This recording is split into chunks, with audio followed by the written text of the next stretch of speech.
Hello जय Hind students, मेरा नाम है Abhishek Shukla. I welcome you all in the amazing platform of PW.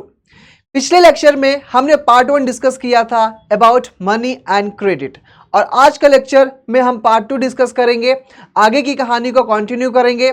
I hope आपने पिछला लेक्चर देख लिया होगा और उसमें से आपने बेसिक कॉन्सेप्ट समझ लिया होगा। और आज की क्लास का जो हमारा एजेंडा होगा, हम कॉन्सेप्ट समझेंगे, फिर हम कुछ क्वेश्चंस करेंगे, फिर हम कॉन्सेप्ट समझेंगे, फिर हम कुछ क्वेश्चंस करेंगे। ठीक है, आई होप आपको समझ में आ रहा होगा अभी तक जो भी हमने चीज़ें पढ़ी। और मैं कोशिश यही करता हूं हमेशा कि आपको इजी से इजी लैंग्वेज में आपको चीज़ों को समझाया जा सके, ठीक है, ताकि आप उसको आसानी से अपने वर्ड्स में लिख सको। ठीक है, तो आई होप अभी तक की कहानी आपको क्लियर है। आज की क्लास में मैं आपसे कंटिन्यू करूंगा आगे की बात। ठीक है, तो पिछली क्लास में मैंने क्या डिस्कस किया था वो एक बार मैं आपको रिवाइज करा देता हूं। ठीक है, तो पिछली क्लास में हमने पढ़ा था कि money as a medium of exchange हम क्यों यूज करते हैं, वाई वी यूज मनी। ठीक है, उसकी जगह पे हम कोई और भी चीज़ क्यों यूज़ नहीं करते, इंट्रिंसिक और फेस वैल्यू के बीच में डिफरेंस क्या होता है, बार्टर सिस्टम क्या होता है, बार्टर सिस्टम में क्या इश्यूज थे, क्या प्रॉब्लम थे, like double coincidence of bonds. उन सारे चैलेंजेस को ओवरकम करने के लिए हमने मनी को as a medium of exchange use किया है। ठीक है, then I was discussing you about the loan activities by the bank. ठीक है, बैंक किस तरीके से लोन एक्टिविटीज करती है। मैंने आपको दो अपने दोस्तों का एग्जाम्पल दिया था, सचिन और अंकित का। ठीक है, तो सचिन और अंकित किस तरीके से यहाँ पर ट्रेड कर रहे थे, और अंकित के पास जो भी पैसा बच रहा था वो किस तरीके से उसने बैंक को जमा किया, और बैंक में जमा करने के बाद उसको दो फायदे होते हैं, एक है सेफ्टी ऑफ द मनी और दूसरा है इंटरेस्ट रेट, और दैट इज प्रॉफिट। ठीक है, और आज की क्लास में मैं आपसे डिस्कस करूंगा कि जो 20,000 रुपए अंकित ने बैंक में जमा किया था, उस 20,000 रुपए का बैंक क्या करती है। ठीक है, और आज की क्लास बहुत इंटरेस्टिंग होने वाली है, और आई होप कि आप लोग तैयार हो गए होंगे, कॉपी पेन लेकर के बैठ जाइए और हम फिर आज की चर्चा शुरू करते हैं। ठीक है, उसके पहले हम करेंगे कुछ क्वेश्चंस ताकि आपको रिवीजन हो जाए कि आपने जो पढ़ा है वो आपको समझ में आया है या नहीं। ठीक है, सो एक क्वेश्चन आपके सामने मैं रखता हूं, आप इसको सॉल्व करने की कोशिश करिए। ठीक है, तो क्वेश्चन है fine, now see this question, है ना, ये हमने डिस्कस किया था लास्ट क्लास में। क्वेश्चन एक बार इसको अच्छे से आप पढ़िए। द क्वेश्चन इज, ये बेटा ये क्वेश्चन 2023 में पूछा गया था सीबीएसई बोर्ड के द्वारा। इस क्वेश्चन में पूछा गया है कि which one of the following is the modern form of currency. इनमें से कौन से options modern form of currency हैं। ठीक है, option A is the paper note, option C is the silver coin, and option B is the gold coin, and option D is the copper coin. बताइए इसमें से कौन सा currency modern form of currency है। तो obviously हमने discuss किया था कि silver coin, gold coin and copper coins, these are not a form of a modern currency. ठीक है, इसको हम एंशिएंट टाइम पे यूज किया करते थे, जिसकी इंट्रिंसिक वैल्यू ज़्यादा हुआ करती थी। ठीक है, इस कारण से हमने यहाँ पे एक नया करेंसी लाया जिसकी फेस वैल्यू हो। ठीक है, तो उसमें से options A is the right answer, paper note. तो paper note is the example of modern form of currency. ठीक है, now see the next question, assertion and reason का क्वेश्चन है। Now this question is asked in 2024 exam में पूछा गया था ये। So the assertion is, now see the question, no individual in India can legally refuse a payment made in rupees. उसका reason क्या है, इन India the rupees is authorised bye the state government. ठीक है, तो आप सोचो थोड़ा सा कि क्या हम यहाँ पर, क्या जो रुपीज है ये स्टेट गवर्नमेंट के द्वारा ऑथराइज किया जाता है। सोचो, किया जाता है, किसके द्वारा करते हैं। मैंने आपसे डिस्कस किया था कि जो रुपीस है, जो भी करेंसी है, यहाँ पर आरबीआई के द्वारा ऑथराइज किया जाता है। मैंने आपको डिस्कस भी किया था कि आरबीआई इसको लीगल टेंडर प्रोवाइड करता है। लीगल टेंडर का मतलब कि this currency is backed by the government on the behalf of, this currency is backed by the RBI on the behalf of government. ठीक है, तो basically option A is the right answer. ठीक है, assertion is the right, no individual in India can legally refuse. ठीक है, कोई भी India में इंडिविजुअल, है ना, लीगली इसको रिफ्यूज नहीं कर सकता है, मना नहीं कर सकता। अगर आपने ऑटो वाले को 10 रुपए दिया है तो 10 रुपए उसको लेना ही पड़ेगा। क्यों? क्योंकि उसको पास ऑप्शन नहीं है कि उस करेंसी को वो मना कर दे, ठीक है। दूसरी चीज यहाँ पर है reason, in India the rupees is authorise by the state government. No, this statement is wrong because this is authorise by the reserve bank of India, ठीक है। I hope this is clear to all of you. So which option is correct? Option A and R true? No, this option is wrong. Option B is, option A and R are true? नहीं, ये भी गलत है, ठीक है। Option A is true but option R is false. Yes, the right answer is C, option A is true but option R is false, ठीक है। I hope this question is clear, ठीक है।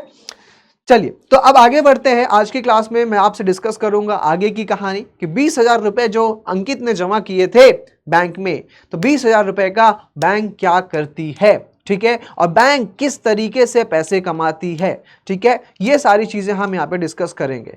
तो यार, बैंक भी चलाने के लिए बहुत पैसे की जरूरत पड़ती है, और उस पैसे को बैंक किस तरीके से कमाती है, ठीक है। बैंक का जो सोर्स ऑफ इनकम होता है वो क्या होता है, ठीक है, वो सारी चीजें हम आज की क्लास में जानने की कोशिश करेंगे, ठीक है। चलिए, तो हम बात करते हैं लोन एक्टिविटीज बाय बैंक, ठीक है।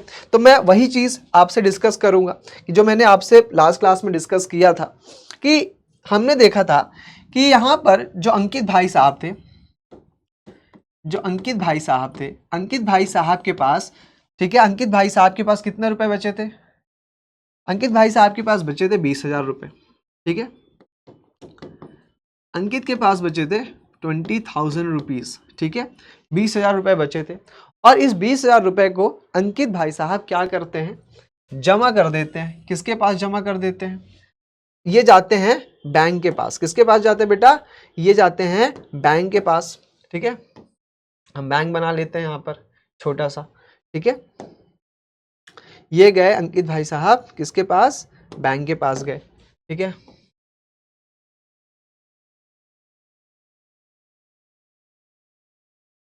ठीक है, अब देखो, जैसे ये बैंक के पास जाते हैं तो बैंक में ये पैसा जमा करते हैं, ठीक है। बैंक में जाकर के ये पैसा जमा करते हैं, ठीक है, और बैंक इस पैसे को रख लेते हैं अपने पास, ठीक है। और अंकित भाई साहब के एक स्टेटमेंट में, पासबुक में वो नोट कर देते हैं कि आपका 20,000 रुपये हमारे पास जमा है, ठीक है। तो बैंक को अंकित ने दिया 20,000 रुपये, और इसके बदले बैंक ने अंकित को दिया इंटरेस्ट, ठीक है, इंटरेस्ट रेट दिया, इंटरेस्ट रेट, ठीक है, इंटरेस्ट रेट दिया। मतलब कि मान लीजिए 5% का यहाँ पर अंकित भाई साहब को बैंक की तरफ से इंटरेस्ट मिलता है, ठीक है। तो अंकित भाई साहब को क्या प्रॉफिट हुआ? अंकित को ये प्रॉफिट हुआ कि उसका जो पैसा है वो सेफ हो गया, ठीक है। दूसरा चीज यहाँ पे अंकित को उसके बदले कुछ पैसे भी मिल रहे हैं। तो यहाँ पर Ankit is a depositor in a bank. Ankit यहाँ पर कौन है बेटा? डिपॉजिटर। डिपॉजिटर मतलब कि जो पैसे को बैंक में जमा करता है उसको हम कहते हैं डिपॉजिटर, ठीक है। अब यहां पर हम समझते हैं कि ये बैंक के पास जो 20,000 रुपए हैं, बैंक इस पैसे का क्या करेगा? बैंक इस पैसे का क्या करेगा? और बैंक को इस पैसे से पैसा बनाना है, ठीक है। तो हम यहां पे समझते हैं, now this bank will act as a intermediary, ठीक है। ये बैंक किसका काम करेगा? Now this bank will act as a intermediary, ठीक है। बैंक एक इंटरमीडियरी की तरह काम करेगा। अब इस पैसे को कैसे बैंक बनाता है वो हम समझते हैं। नाउ सी हियर, हम यहाँ पर देख लेते हैं नेक्स्ट स्लाइड में कि अब ये यहाँ पर अब यहाँ पर देखो, सबसे पहले हम बात करते हैं, बीच में है बैंक, ठीक है। ध्यान दीजिएगा यार ना, बहुत अच्छे से समझते हैं इस चीज को कि बीच में है बैंक, ठीक है, बीच में है बैंक, और एक साइड है अंकित, एक साइड है अंकित, ठीक है। और दूसरे साइड कौन है बेटा? दूसरे साइड है सचिन, ठीक है। तो अंकित ने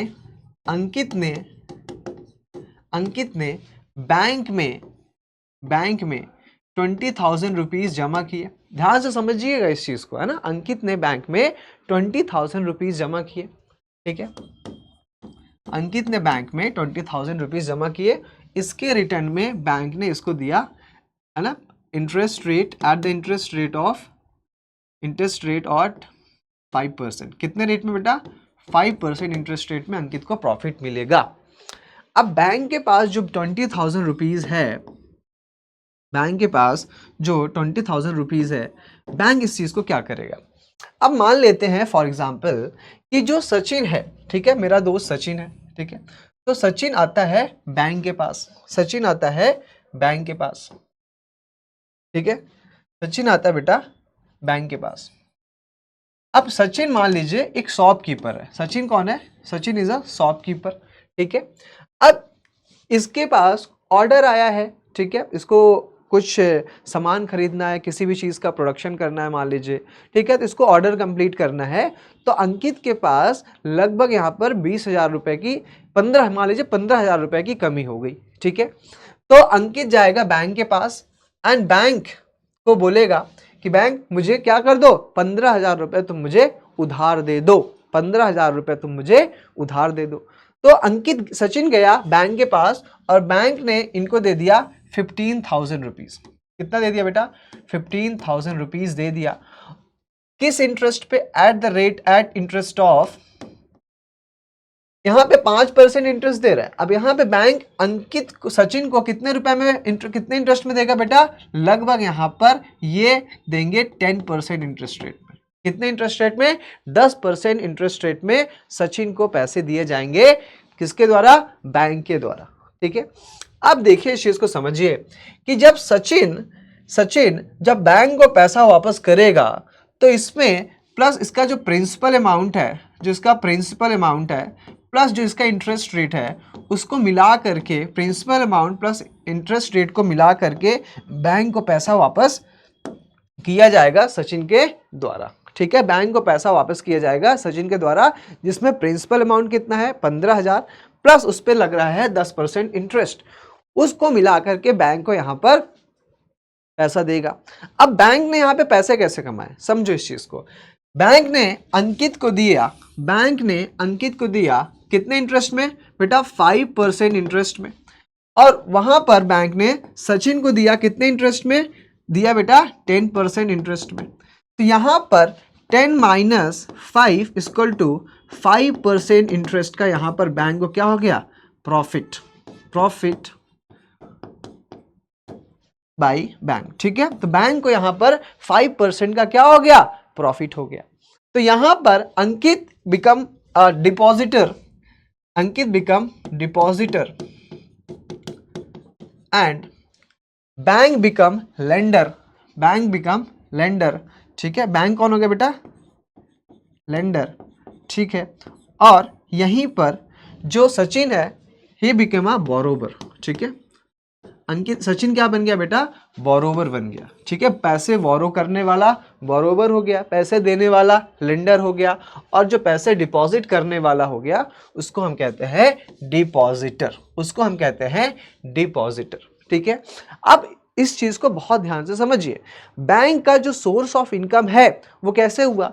बैंक ने यहां पर 10% इंटरेस्ट में सचिन को दिया और इसके रिटर्न में 5% इंटरेस्ट में अंकित को दिया, तो बैंक को यहां पर 5% का प्रॉफिट हो गया। इस तरीके से जो बैंक है ये फंक्शन करते हैं और इसी तरीके से ये बैंक पैसे कमाते हैं। आप यहां पे ये मत समझिएगा कि 5% इंटरेस्ट बहुत कम है, ठीक है, बहुत ज़्यादा होता है और बहुत सारे लोग पैसे डिपॉजिट करते हैं, ठीक है। अब उस पैसे को यहाँ पर बैंक जो क्या क्या करता है, बैंक वहाँ पर उस पैसे को देता है, ठीक है। अब मैंने एक चीज आपको फिर से नोटिस करिए इस चीज पे कि मैंने आपको बोला कि अंकित ने जमा किया है 20,000 रुपए और बैंक ने दिया है 15,000 रुपए। बैंक ने सिर्फ 15,000 रुपए दिया है, तो 5,000 रुपए कहां गया? ये जो 5,000 रुपए है बेटा, ये बैंक दे देगा किसको? ये बैंक अपने पास एज अ डिपॉजिट रखेगा। क्या करेगा बैंक? इस पैसे को अपने पास रखेगा। क्यों रखेगा इस पैसे को अपने पास? ठीक है, तो यहां पर 5,000 रुपीज बैंक अपने पास सेव करके रखा है, ठीक है, सेव बाय बैंक, ठीक है। बैंक ने इस पैसे को अपने पास सेव करके रखा है, ठीक है। क्यों सेव करके रखा है? ताकि इन केस अगर कोई अपने पैसा लेने के लिए बैंक के पास आ जाता है तो बैंक के पास इतना अमाउंट होना चाहिए कि उस पैसे को बैंक क्या कर सके? रिटर्न कर सके, ठीक है। ये सारी चीजें हम यहाँ पे समझेंगे। I hope this concept is clear to all of you कि किस तरीके से बैंक ने पैसा कमाया और यहाँ पर सचिन को मिल गया 15,000 रुपीज और वहीं पर अंकित को मिल गया सेफ्टी ऑफ मनी और कुछ इंटरेस्ट भी मिल गया, ठीक है। I hope this is clear to all of you. ठीक है, ये सारी चीजें क्लियर हो गई सभी को।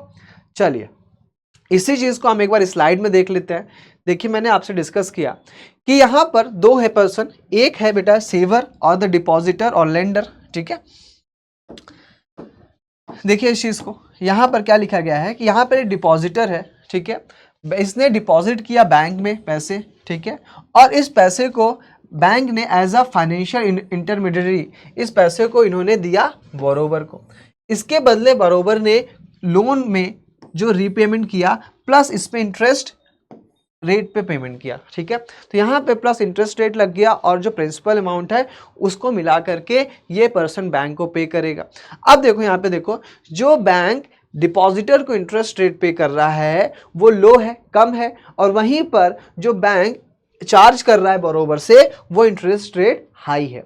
इसी तरीके से जो बैंक है वो पैसे अर्न करते हैं, प्रॉफिट अर्न करते हैं। ठीक है, तो I hope this is clear to all of you. So this is called as the loan activities. ठीक है, इसी तरीके से बैंक सभी को लोन देता है और इस तरीके से बैंक प्रॉफिट अर्न करता है। ठीक है, I hope this is clear to all of you, किस तरीके से पैसा बैंक कमाता है। चलिए अब आगे हम बात करते हैं। देखिए अब यहां पर क्या हो रहा बेटा कि अब किस तरीके से बैंक ने पैसा कमाया, तो इसको देखो, what do the banks do with the deposit which they accept from the public. तो बैंक क्या करता है, मैंने आपको अभी डिस्कस किया कि बैंक क्या करता है। बैंक ने क्या किया बताओ, देखो, तो bank keep small proportion of the their deposit as the cash with themself. तो मैंने आपको बोला कि जो 20,000 रुपये दिए गए थे, जो 20,000 रुपये यहाँ पर दिए गए थे, इस 20,000 रुपये में 20,000 रुपये दिए गए थे, इस 20,000 रुपये में इसने 15,000 रुपीज़ ही लैंड किया। बाकी का जो 5,000 रुपीज़ है, बाकी का जो 5,000 रुपीज़ है, इसको क्या किया गया, बाकी का जो 5,000 रुपीज़ है इस चीज़ को यहाँ पर अपने पास रख लिया गया। ठीक है, ताकि इन केस ऑफ इमरजेंसी बैंक इस पैसे का यूज़ करके जो भी यहाँ पर डिपॉजिटर है उस पैसे को वापस कर दे। ठीक है, तो bank in India holds about 15% of the their deposit. ठीक है, तो बैंक को भी बेटा एक रिजर्व मेंटेन करना पड़ता है। रिजर्व मतलब कि जो भी पैसा डिपॉजिट कर रहा है डिपॉजिटर के द्वारा, उस पैसे को बैंक को कुछ पैसा अपने पास रखना पड़ता है एज अ रिजर्व रिक्वायरमेंट। ठीक है, ये कितने परसेंट इंटरेस्ट होता है, कितने परसेंट होता है बेटा, ये लगभग 15% होता है। ठीक है, तो 15% के आसपास यहाँ पर बैंक अपने पास पैसा रख लेता है। इसको हम इकोनॉमिक की भाषा में कैश रिजर्व रेशियो भी कहते हैं। ठीक है, SLR भी कहते हैं, स्टैट्यूटरी लिक्विडिटी रेशियो भी कहा जाता है इसको। तो ये कुछ पैसा बैंक अपने पास भी रखता है और कुछ पैसा बैंक RBI के पास भी रखता है, और उसके बदले RBI बैंक को रिटर्न में कुछ इंटरेस्ट देते हैं, कुछ प्रॉफिट देते हैं। ठीक है, इस तरीके से ये जो बैंक है फंक्शन करते हुए हमें देखने को मिलते हैं।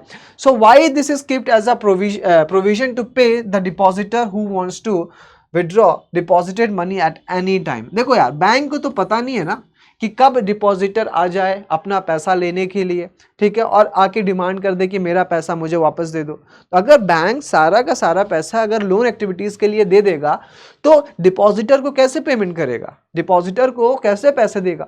ठीक है, इसी कारण से हमने यहाँ पे प्रोविजन रखा है कि कुछ पैसा लोन में एक्टिविटीज में दिया जाएगा और कुछ पैसा यहाँ पर जो बैंक है वो अपने पास रखेगा, ताकि इन केस ऑफ इमरजेंसी उस पैसे को डिपॉजिटर को दिया जा सके। ठीक है, सो दिस इज वाई यहाँ पर जो पैसा है ये हम बैंक अपने पास रखता है। Since on day only some of its many depositors come to withdraw cash, the bank is able to manage with this cash। ठीक है, इस कारण से जो बैंक है उस पैसे को वापस कर देता है।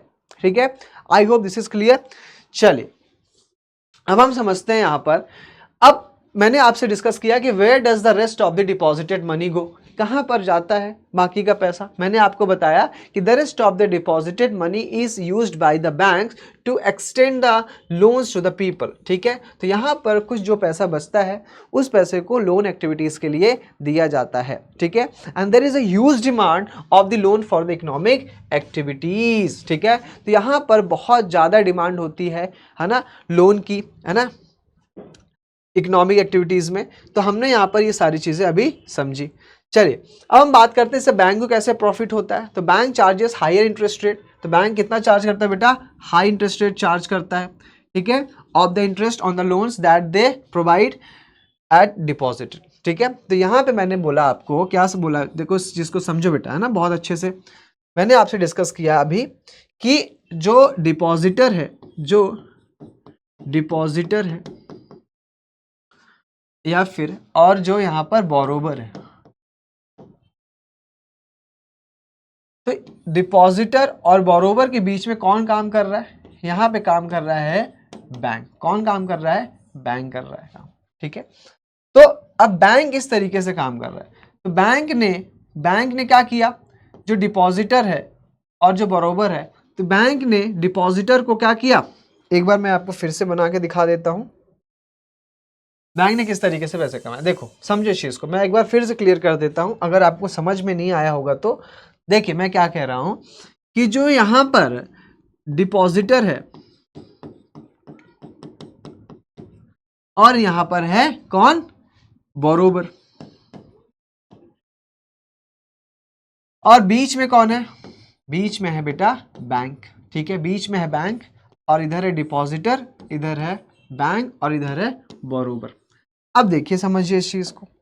अब यहाँ पे क्या हो रहा है, अब यहाँ पर हो रहा है कि ये जो डिपॉजिटर है, जब ये पैसा बैंक में जमा करता है, तो यहाँ पर जो बैंक डिपॉजिटर को प्रॉफिट देता है उस पर लो इंटरेस्ट रेट रहता है, लो इंटरेस्ट रेट, ज़्यादा इंटरेस्ट रेट नहीं रहता है यहाँ पर। ठीक है, और वहीं पर जो बैंक चार्ज करता है बरोबर से हाई इंटरेस्ट रेट। ठीक है, हाई इंटरेस्ट रेट। ठीक है, तो यहाँ बैंक चार्ज कर रहा है बरोबर से हाई इंटरेस्ट रेट और डिपॉजिटर को कम इंटरेस्ट रेट में पैसे दे रहा है। इसी तरीके से बैंक अर्न द प्रॉफिट। ठीक है, तो बैंक एक मीडिएटर की तरह काम करता है कि जो सरप्लस फंड्स हैं उसको यूज़ करता है those who are in needs. ठीक है, जिसको पैसे की ज़रूरत है, ठीक है, वो पैसे का यूज़ कर लेता है, और जिसके पास पैसा ज़्यादा होता है वो पैसा बैंक में जमा कर देता है। और बैंक यहाँ पर it act as a mediator. ठीक है, बैंक यहाँ पर एज अ मीडिएटर की तरह काम करता है। ठीक है, so it mediate between the borrowers and depositors. ठीक है, तो यहाँ पर बोरोवर और डिपॉजिटर के बीच में एक मीडिएटर की तरह काम करता है bank, and this is how the loan activities take place in the economy. ठीक है, अब हम यहाँ पर डिस्कस करेंगे कि लोन एक्टिविटीज से क्या फ़ायदे होते हैं, क्या लोन एक्टिविटीज़ यहाँ पर, क्या इसका घाटा भी हो सकता है, नुकसान भी हो सकता है बोरोवर्स को, और किस तरीके से इसका हमें यहाँ पर इकोनॉमी में बेनिफिट्स देखने को मिलता है। ये सारी चीज़ें हम यहाँ पर समझेंगे। आई होप आपको ये समझ में आ गया होगा कि किस तरीके से बैंक लोन एक्टिविटीज़ करता है। ठीक है, is it clear to all of you? चलिए अब हम यहाँ पे डिस्कस करते हैं कि डिमांड डिपॉजिट क्या होता है। मैंने आपसे कहा कि बैंक क्या करता है, कभी भी यहाँ पर जो भी डिपॉजिटर है वो कभी भी बैंक के पास आकर के अपने पैसा मांग सकते हैं। ठीक है, दे can withdraw their money at any point of time. ठीक है, किसी भी समय आगे विड्रॉ कर सकते हैं। इसी को कहा गया बेटा डिमांड डिपॉजिट। जो भी आपने पैसा डिपॉजिट किया है बैंक में, आप उस पैसे की डिमांड कर सकते हो at any point of time. This is called as a demand deposit. ठीक है, तो basically since the depositors in the bank accountants can withdraw, they can withdraw on demands. ठीक है, ऑन डिमांड से विड्रॉ कर सकते हैं। So this deposit is called as a demand deposit. इसी डिपॉजिट को हम कहते हैं बेटा डिमांड डिपॉजिट कहते हैं। अब डिमांड डिपॉजिट भी एक तरीके का मीडियम ऑफ एक्सचेंज ही है।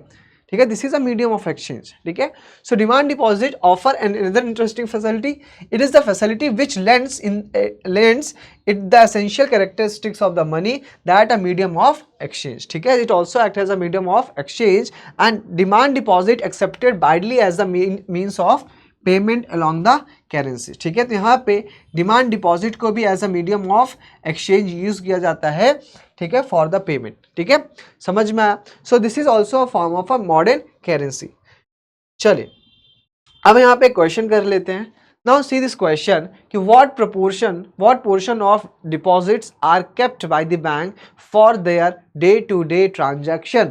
ठीक है, तो यहाँ पे बताइए कितना proportion बैंक अपने पास रखता है। ठीक है, जो भी डिपॉजिटर्स के द्वारा पैसे जमा किए जाते हैं। तो द आंसर इज बेटा 15%। हमने अभी डिस्कस किया कि बेटा यहाँ पर जो बैंक है कुछ पैसा अपने पास डिपॉजिट करके रखता है। डिपॉजिट मतलब कुछ अपने पास पैसा ये रखता है, ठीक है, कीप इटसेल्फ, ठीक है, keep money themselves with themselves, ठीक है, कीप मनी अपने पास रखता है। कितने परसेंट रखता है बेटा? That is 15%। कितने percent?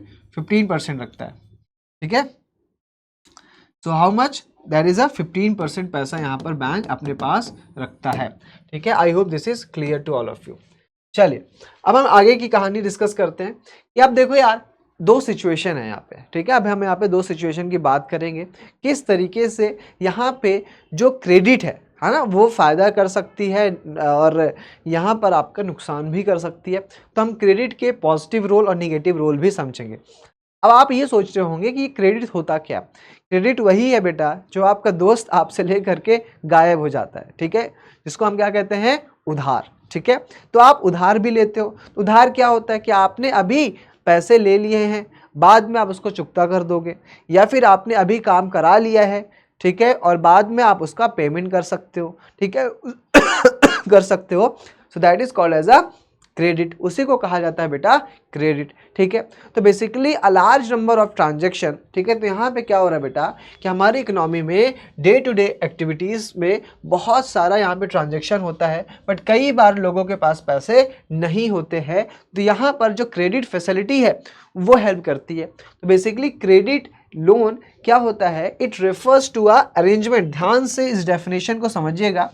So it refers to an agreement in which lender, ठीक है, basically this is an agreement है जहां पर जो लेंडर है supplies the borrower with the money, goods और सर्विसेज। तो यहाँ पर किसी भी प्रकार का पैसा, गुड्स और सर्विसेज यहाँ पर जो लेंडर है बोरोवर को देता है, किसके बिहाफ में बेटा? In the return for the promise of future payment. तो पेमेंट आप अभी नहीं कर रहे हो, you are not paying the money right now, you are promising कि यार हमारा ये काम हो जाएगा तो हम आपको पैसा वापस कर देंगे। तो बेसिकली लोन यहाँ पे अच्छे से समझ लीजिएगा बेटा, क्योंकि यहाँ से आपको 2 मार्क्स का क्वेश्चन पूछा जा सकता है। So this is very important to understand कि क्रेडिट एक तरीके का एग्रीमेंट है, ठीक है। क्या एग्रीमेंट हुआ कि तुम मुझे अभी सामान दे दो, पैसे दे दो, सर्विस दे दो, बाद में इस पैसे को मैं आपको भुगतान कर दूंगा। This is called as a credit और द लोन, ठीक है। अब हम यहाँ पे देखेंगे कि किस तरीके से क्रेडिट वर्क करता है और यहाँ पे किस तरीके से ये पॉजिटिव तरीके से काम कर सकता है, एज वेल एज यहाँ पे निगेटिव तरीके से भी ये काम कर सकता है, ठीक है। तो हम यहाँ पे समझते हैं positive role as well as negative role. तो यहाँ पर एक कहानी है, किसकी बेटा? एक फेस्टिवल सीजन चल रहा है और इस फेस्टिवल सीजन में क्या हुआ कि यहाँ पे 2-3 महीने पहले ही यहाँ पर जो सलीम है, सलीम एक शू मेकर है, सलीम शू मेकर को एक ऑर्डर आता है, बल्क में ऑर्डर आता है कि आप मुझे अगले महीने तक आप मुझे इतने शूज़ बना के दे दो। लगभग 3000 शूज़ बनाने की यहाँ पर डिमांड की जाती है। अब सलीम भाई भौचक्का हो गया, यार 3000 का डिमांड, इतने जल्दी मैं कैसे जूते बनाऊंगा, इतने तो मेरे पास पैसे नहीं है। तो ये जो ऑर्डर है कैंसिल भी हो सकता है, क्यों? क्योंकि सलीम के पास पैसे नहीं हैं। बट ये ऑर्डर कैंसिल नहीं होता। क्यों कैंसिल नहीं होता? क्योंकि सलीम के पास एक जुगाड़ है, एक तरीका है जिसको हम कहते हैं क्रेडिट। अब क्या तरीका है सलीम के पास? बताओ सर। देखो सलीम ने क्या किया, देखो इस चीज को समझो कि प्रॉमिस टू रीपे इट। अब यहाँ पे सलीम सुमेकर टुक लोन, ठीक है। तो यहाँ पे जो सलीम ने क्या ले लिया? सलीम ने ले लिया बेटा लोन। क्या ले लिया बेटा? ये लोन ले लेता है, ठीक है। अब किससे लोन लेता है? To meet the expenses for a big orders and promise to repay it at the end of the month, Salim can deliver the order, make a good profit, ठीक है। तो लोन लेकर के सलीम भाई साहब उस ऑर्डर को पूरा करते हैं और आखिरी में उसको बहुत ज़्यादा प्रॉफिट होता है और इस प्रॉफिट की मदद से जो भी लोन लिया गया था सलीम के द्वारा और जो जिसको पैसे चुकाने थे, उसको इंटरेस्ट, वो सारा पैसा चुका देता है और यहाँ पर जो सलीम को बेटा होता है बहुत अच्छा profit. So the repay the good money that had borrowed, ठीक है। तो यहाँ पर जो भी पैसा सलीम लेता है उस पैसे को रीपे कर देता है।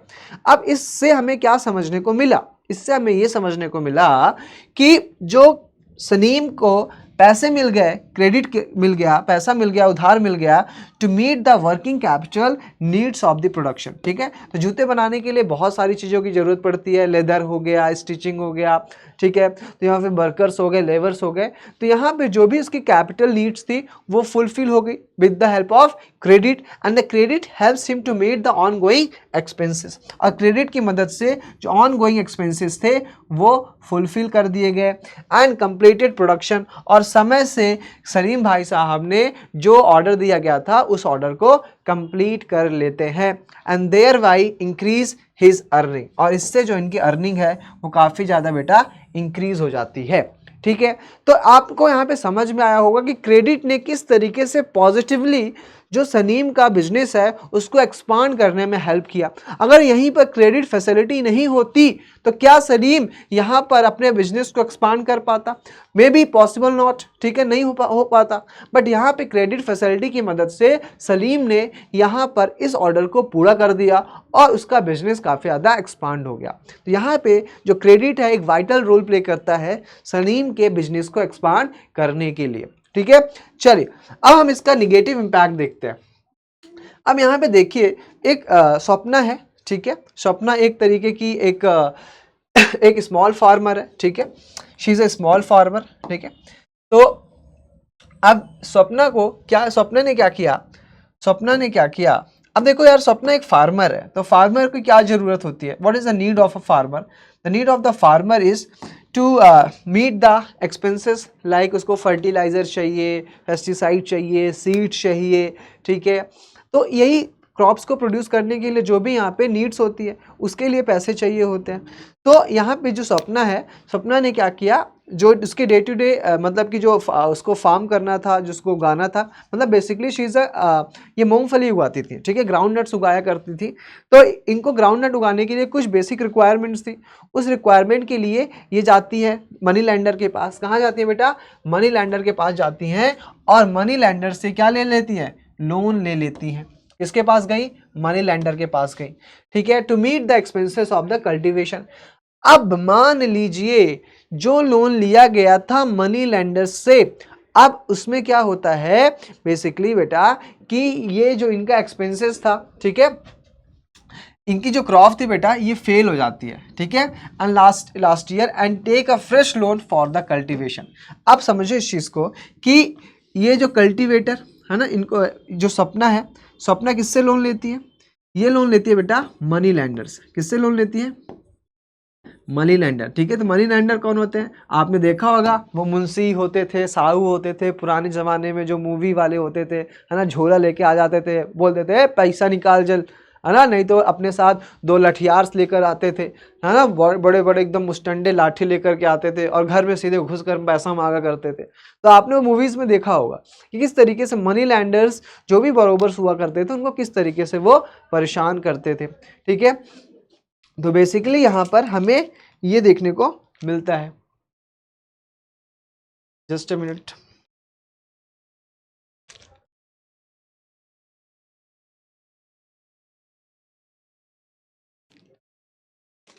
ठीक है, तो आपने यहाँ पे देखा कि मनी लैंडर से लोन लिया गया। अब मनी लैंडर से लोन लेने के बाद इनका जो क्रॉप है वो क्रॉप क्या हो गया बेटा? फेल हो गया, क्रॉप फेल्ड।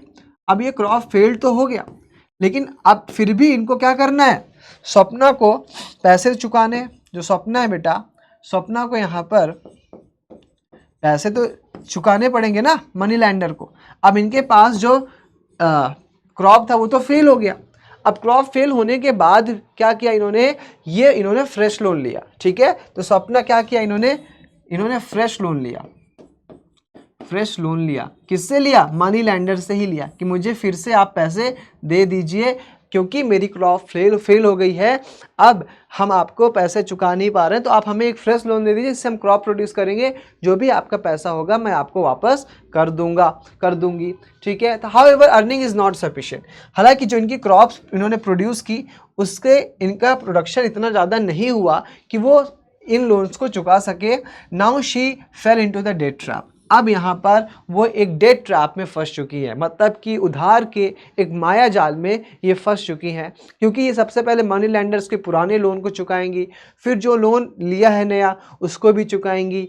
अब इनके पास इतना क्रॉप्स प्रोडक्शन नहीं हुआ कि उसको बेच करके इनके पास इतना पैसा आए और उस पैसे की मदद से ये मनी लैंडर्स को लोन चुका सके। अब आप समझ रहे हो यहाँ पे इसकी कंडीशन क्या कितनी ख़राब हो चुकी है। अब इनकी इतनी कंडीशंस ख़राब हो चुकी है कि इनको जो इनकी ज़मीन है उस ज़मीन को भी इनको बेचना पड़ सकता है, ठीक है। और उन्होंने अपनी ज़मीन को बेची और इसको बेच करके उन्होंने मनी लैंडर्स के पैसे को चुकाया।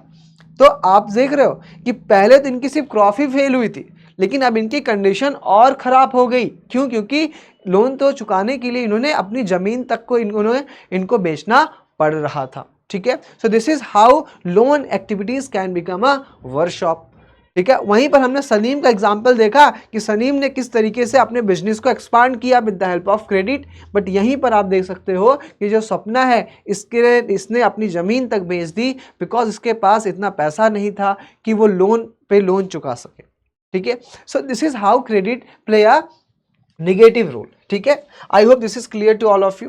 अब मैंने आपके यहाँ पे डिस्कस किया कि देखो मैंने आपको बताया कि यार रूरल एरियाज में जो मेन डिमांड होती है क्रेडिट की किस लिए होती है, this is for the crop production, this is for the crop production के लिए मेन डिमांड होती है। अब क्रॉप प्रोडक्शन के लिए क्या क्या चाहिए होता है, फॉर एग्जाम्पल यहाँ पे चाहिए होता है like you can see here, आपको चाहिए, ठीक है, सीड चाहिए, ठीक है, आपको सीड चाहिए होता है, ठीक है, फर्टिलाइजर चाहिए होता है, पेस्टिसाइड चाहिए होता है। तो ये सारी चीज़ें आपको चाहिए, वाटर चाहिए, ठीक है, पेस्टिसाइड्स हो गया, वाटर हो गया, इलेक्ट्रिसिटी हो गई, ठीक है। तो ये सारी चीज़ें के लिए आपको यहाँ पर क्या चाहिए बेटा, यहाँ पर आपको पैसे चाहिए होता है, ठीक है। So there is minimum stretch for 3 to 4 month, ठीक है। लगभग इनके पास 3 से 4 महीने का समय होता है जब इनकी क्रॉप्स को ये सेल करते हैं, बेचते हैं और उससे वो पैसे चुकाते हैं, ठीक है। Then farmer usually take loan at the beginning of the season. तो फार्मर बेसिकली बेटा सीजन के शुरुआत में ही लोन लेते हैं और बाद में इसको पे करते हैं आफ्टर द हार्वेस्ट। तो सीजन के स्टार्ट होने के पहले लोन लिया और फिर जब उसका क्रॉप 2 से 3 महीने के बाद पक गई, उसको हार्वेस्ट किया, उसको सेल किया और सेल करने के बाद ये पैसे चुकाते हैं, ठीक है। तो repayment of loan is crucial on the income from the farming, ठीक है। तो जो फार्मिंग से इनकम होती है वो काफ़ी ज़्यादा इंपॉर्टेंट होती है। लेकिन हमने अभी क्या देखा कि जो इनकी फार्मिंग थी सपना की, वो फार्मिंग तो खराब हो गई ना। अब वो लोन कैसे चुकाई उन्होंने, उनको अपनी ज़मीन तक भी बेचनी पड़ गई। सो इस तरीके से आप देख सकते हो कि this lending activities sometime can become a workshop, ठीक है।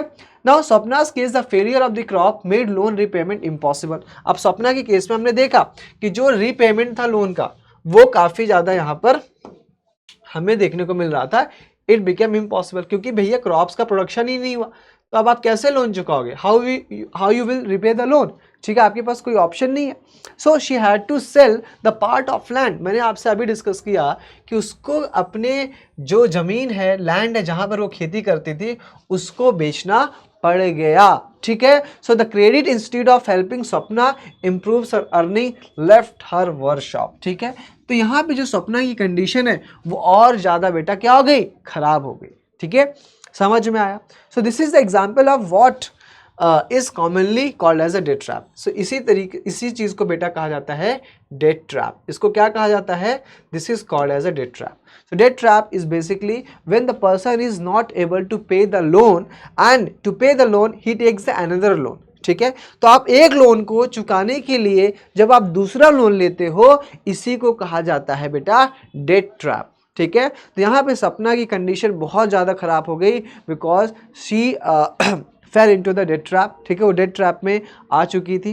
Now you can see here कि credit in this case pushes the borrower into a situation from which the recovery is painful, ठीक है। तो अब क्रेडिट के कारण यहाँ पे जो बोरोवर का रिपेमेंट था वो काफ़ी ज़्यादा पेनफुल रहा, ठीक है। इस तरीके से जो क्रेडिट सिस्टम है बेटा एक पॉजिटिव और निगेटिव रोल भी प्ले कर सकता है।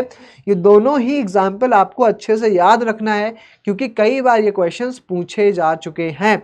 How this credit system play a positive as well as negative role. तो आपको सलीम का एग्जाम्पल और स्वप्ना का एग्जाम्पल, आपको दोनों का एग्जाम्पल अच्छे से याद रखना है, ठीक है। चलिए अब हम बात करते हैं नेक्स्ट टॉपिक, ठीक है। तो यहाँ पे आप देख सकते हो कि इन वन सिचुएशन, हमने यहाँ पे दो सिचुएशंस देखी। तो एक सिचुएशंस में काफ़ी ज़्यादा यहाँ पे क्रेडिट ने हेल्प किया है ना, टू इंक्रीज देयर अर्निंग, और वहीं पर दूसरे सिचुएशन में because of the crop failure credit pushes the person into a debt trap, ठीक है। So to repay her loan she has to sell a portion of land, she is clearly much worse off than before. अब उसकी condition पहले से भी ज़्यादा क्या हो गई है, खराब हो चुकी है, ठीक है। So whether credit would be useful और नॉट, ठीक है, क्रेडिट यूजफुल है या नहीं है वो डिपेंड करता है किस चीज़ पर, whether there is some support in case of loss. अगर आपके पास कोई सपोर्ट नहीं है in case of loss, then this become a worse of condition, ठीक है। ये अच्छी कंडीशन नहीं रहती है आपकी, ठीक है। So I hope this is clear from both the things कि किस तरीके से क्रेडिट पॉजिटिव और निगेटिव रोल प्ले कर रहा है, ठीक है। चलिए अब यहां पर एक छोटा सा क्वेश्चन करते हैं। इस क्वेश्चन को आप ध्यान से पढ़िएगा। द क्वेश्चन इज, मैं हट जाता हूं, ध्यान से पढ़िए। The question is, in one of the small village a farmer borrows money from the village money lender at a high monthly interest rate, ठीक है। एक गांव है छोटा सा, वहां पर एक फार्मर ने मनी लैंडर से हाई इंटरेस्ट रेट में इन्होंने यहां पर पैसे बोरो किए, ठीक है, but is not able to repay it back, लेकिन because of maybe the crop failure वो इस पैसे को नहीं चुका पाए। Next he borrows it from a bank at a lower interest rate. अब वो बैंक गई और बैंक जाने के बाद वो क्या किया, उन्होंने बैंक से लोन लिया at a low interest rate, ठीक है। ग्रेजुअली ही earns and pays back the loan to the money lender and the bank. धीरे धीरे करके उन्होंने अपनी जो पैसा लिया था, लोन लिया था बैंक से, उसकी मदद से उन्होंने अर्निंग की, और उस अर्निंग से उन्होंने मनी लैंडर के पैसे को और बैंक के पैसे को उन्होंने रीपेमेंट कर दिया, चुकता कर दिया, ठीक है। तो which of the following best describe the role of the bank in this credit situation. इसमें से बैंक के द्वारा क्या रोल प्ले किया गया इस सिचुएशन में। See the option A is the bank act as a cooperative lenders. Option B, the bank facilitates a debt trap situation. Option C, the bank ensure a fair exchange of goods. And option D, the bank saves the farmer from debt trap.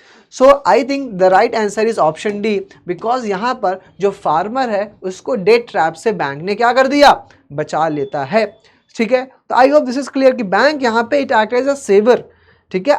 अब देखो आपके दिमाग में question आ रहा होगा कि banks जो money landers होते हैं कितने % इंटरेस्ट रेट चार्ज करते हैं। बेटा आपको यकीन नहीं होगा, 40 to 50% इंटरेस्ट रेट, 40 से 50% इंटरेस्ट रेट। अगर आपने 100 रुपए लिया है मनी लैंडर से तो ये चार्ज करते हैं लगभग बेटा 150 रुपीज़ हर महीने। तो हर एक महीने बाद आपको 150 रुपए देने पड़ेंगे, ठीक है। So this is how money lenders exploits the borrower, ठीक है। इसकी बात हम आगे करेंगे, आगे इसकी चर्चा करेंगे, बट आपको यहाँ तक की कहानी समझ में आ गई होगी किस तरीके से बैंक ने यहाँ पे इस फार्मर की मदद की ताकि वो लोन्स को रीपेमेंट कर सके, ठीक है। तो banks actually they are very helpful for those who are taking the loan, ठीक है। पहले के ज़माने में बहुत गलत होता था, बहुत गलत होता था, लोगों को काफ़ी ज़्यादा एक्सप्लॉइट किया जाता था, फार्मर्स को, है ना, जो भी वहाँ पे आर्टिशियंस हुआ करते थे, है ना, क्राफ्ट मेकर्स हुआ करते थे, ये थोड़ा सा भी पैसा लेते थे, उस पैसे को नहीं चुका पाते थे, उस पैसे को चुकाने के लिए ज़मीन बेच देते थे, घर बेच देते थे, ठीक है। और कई कई बार तो उनको गुलामी भी करनी पड़ती थी साहूकारों की, ठीक है, मनी लैंडर्स की। क्यों? क्योंकि उनके पास इतना पैसा है नहीं, तो जनरेशन बाय जनरेशन तक उनको यहाँ पे गुलामी करने पड़ते थे, क्योंकि इंटरेस्ट पे इंटरेस्ट, इंटरेस्ट पे इंटरेस्ट, इंटरेस्ट पे इंटरेस्ट लगाया जाता था, ठीक है। तो काफ़ी ज़्यादा यहाँ पर लोगों की कंडीशंस वर्स ऑफ हो जाती थी, ठीक है। So this is how money lenders exploits the farmer and the lender borrower, ठीक है। आई होप दिस इज क्लियर। Now see the next point, terms of credit. Now see here, terms of credit क्या होता है, ठीक है। Let me just wait.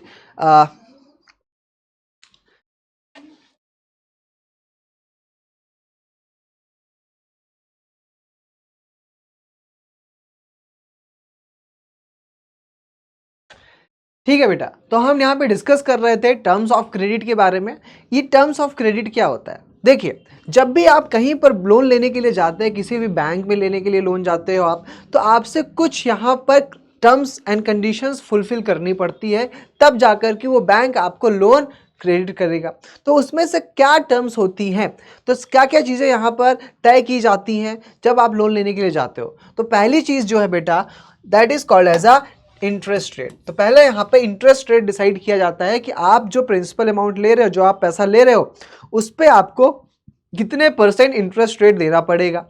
दूसरा point यहाँ पर यह है बेटा, दैट इज कोलैटरल। ठीक है, तो जो भी पैसा यहाँ पर बैंक आपको देगा उसके बदले कुछ ना कुछ आपको बैंक के पास जमा करने पड़ेगा उसके वैल्यू के बराबर। ठीक है, तो वो कोई भी चीज़ हो सकती है, गाड़ी, घोड़ा, कुत्ता, बिल्ली, जमीन। ठीक है, कुछ भी आप बैंक के पास जमा कर सकते हो एज अ कोलेट्रल। ठीक है, तीसरी चीज़ होती है बेटा डॉक्यूमेंटेशन। इस डॉक्यूमेंटेशन में आपको अपने जो पेपर्स हैं लाइक आधार कार्ड, पैन कार्ड हो गया, ठीक है, आपकी सैलरी स्लिप हो गई।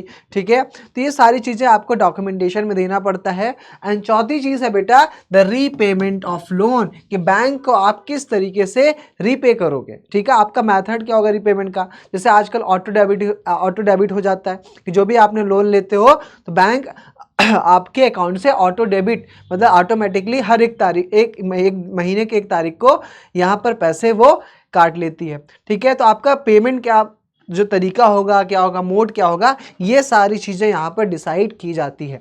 बहुत ही ध्यान से पढ़ना, क्योंकि यहाँ से बेटा 2 मार्क का क्वेश्चन बन सकता है कि what are the terms of credit. तो कितने हैं बेटा, 4 है। पहला है दैट इज इंटरेस्ट रेट, दूसरा है कोलेट्रल, तीसरा है दैट इज डॉक्यूमेंटेशन एंड चौथा है मोड ऑफ रीपेमेंट। ठीक है, चलिए इस चीज़ को हम समझ लेते हैं। तो देखिए, तो अगर जब भी आप लोन लेने जाते हो तो कुछ आपको टर्म्स एंड कंडीशंस फुलफिल करनी पड़ती है एज अ लेंडर। तो पहला है loan agreement specifies the interest rate, आप कितने % इंटरेस्ट ले रहे हो। ठीक है, अगर आप होम लोन ले रहे हो उसका इंटरेस्ट ज़्यादा होगा, कार लोन ले रहे हो उसका इंटरेस्ट होगा। ठीक है, अगर आप बाइक परचेज कर रहे हो तो उस पर भी अगर आप लोन ले रहे हो उसके लिए तो उस पर भी आपको इंटरेस्ट देना पड़ेगा। ठीक है, तो आप यहाँ पे अगर मैरिज लोन भी होता है, एजुकेशन लोन होता है, तो आप किसी भी चीज़ के लिए अगर आप लोन ले रहे हो तो उसका अलग अलग इंटरेस्ट रेट होता है, हर चीज़ का इंटरेस्ट रेट अलग होता है। ठीक है, दूसरी चीज़ यहाँ पर है आपको कि जब भी आप लोन ले रहे हो तो उसके बदले आपको कुछ यहाँ पे कोलेट्रल्स जमा करना पड़ता है as a security to the banks. ठीक है, तो कल को अगर आप लोन को पैसा नहीं चुका पाते हो तो बैंक के पास कुछ उसके वैल्यू का होना चाहिए जिसको सेल करके जो पैसा उसने बैंक ने दिया था आपको उसको रिकवर कर सके। ठीक है, तो यहाँ पे collateral as a security deposit की जाती है, तो it reduces the risk of the lenders. ठीक है, जो लेंडर है, जो पैसे देने वाला है, उसका जो रिस्क है वो कम हो जाता है। ठीक है, तीसरी चीज़ यहाँ पर बेटा है दैट इज़ द डॉक्यूमेंटेशन। तो आपकी आइडेंटिटी प्रूफ ली जाती है। ठीक है, जैसे आपसे KYC कराया जाता है, नो योर कस्टमर। ठीक है, देन आपका इनकम प्रूफ देखा जाता है, बैंक स्टेटमेंट्स देखा जाता है।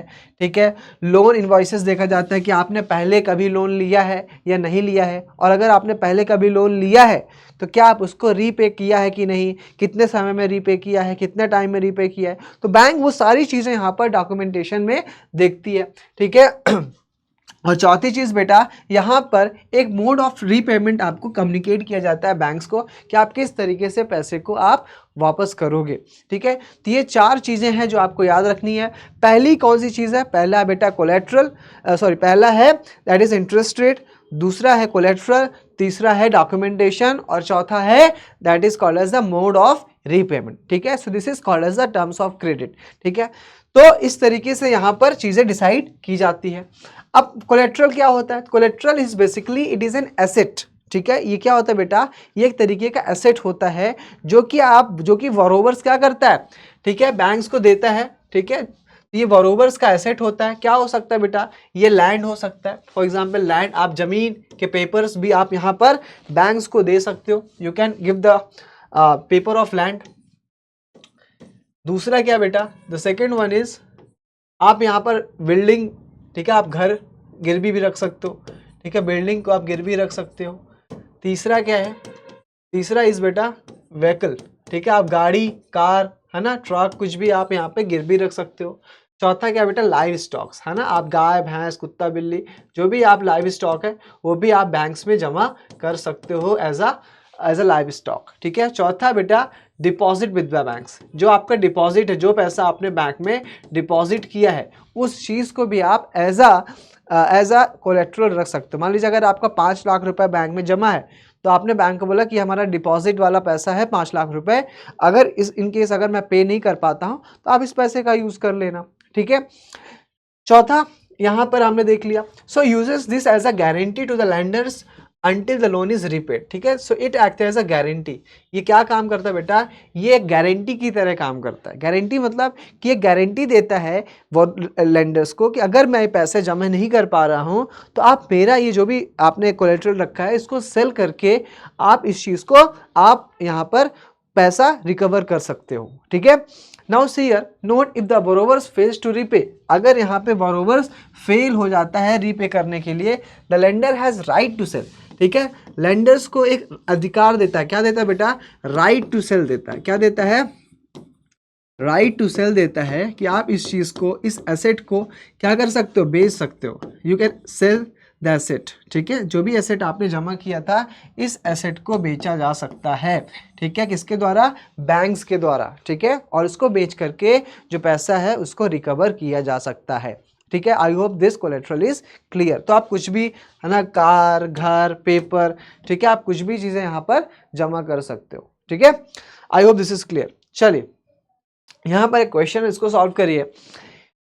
Why do lenders often require collateral before lending loans? Choose the most suitable answer for the following. Lenders क्यों collaterals की डिमांड करते हैं lending करने से पहले? Option is to lower the interest rate for borrowers, option B to establish personal relation, option C to increase the profit margin, and option D to mitigate the risk of loan default. yes, the option D is the right answer because it helps to mitigate, है ना। Mitigate करने का मतलब ये जो risk है उसको कम करता है, ठीक है। It helps to mitigate the risk, ठीक है। कि अगर मान लीजिए आप भाग गए पैसे लेकर के, आपने विजय माल्या की तरह, नीरव मोदी की तरह आपने बैंक से पैसे लिए उधार और भाग गए दूसरे देश, तो बैंक के पास कुछ तो होना चाहिए ना बेचने के लिए। अगर बैंक के पास कुछ भी नहीं होगा बेचने के लिए तो बैंक बैंकरप्ट हो जाएगी, है ना, दिवालिया घोषित हो जाएगी बैंक। तो ऐसा ना हो, इस कारण से यहाँ पर बैंक ने क्या किया है बेटा, आपसे कोलेट्रल रखा है, ठीक है। चलिए अब हम बात करते हैं नेक्स्ट पॉइंट। अब यहाँ पे एक केस को सॉल्व करिए, एक क्वेश्चन है। Now see here, now read this statement, now this read this paragraph. क्या कह रहा है, ठीक है। तो Megha has taken a loan, ठीक है, मेघा ने लोन लिया है 5 लाख का, किससे बेटा, बैंक से, टू परचेज अ हाउस, ठीक है। तो घर परचेज करने के लिए मेघा ने लोन लिया है।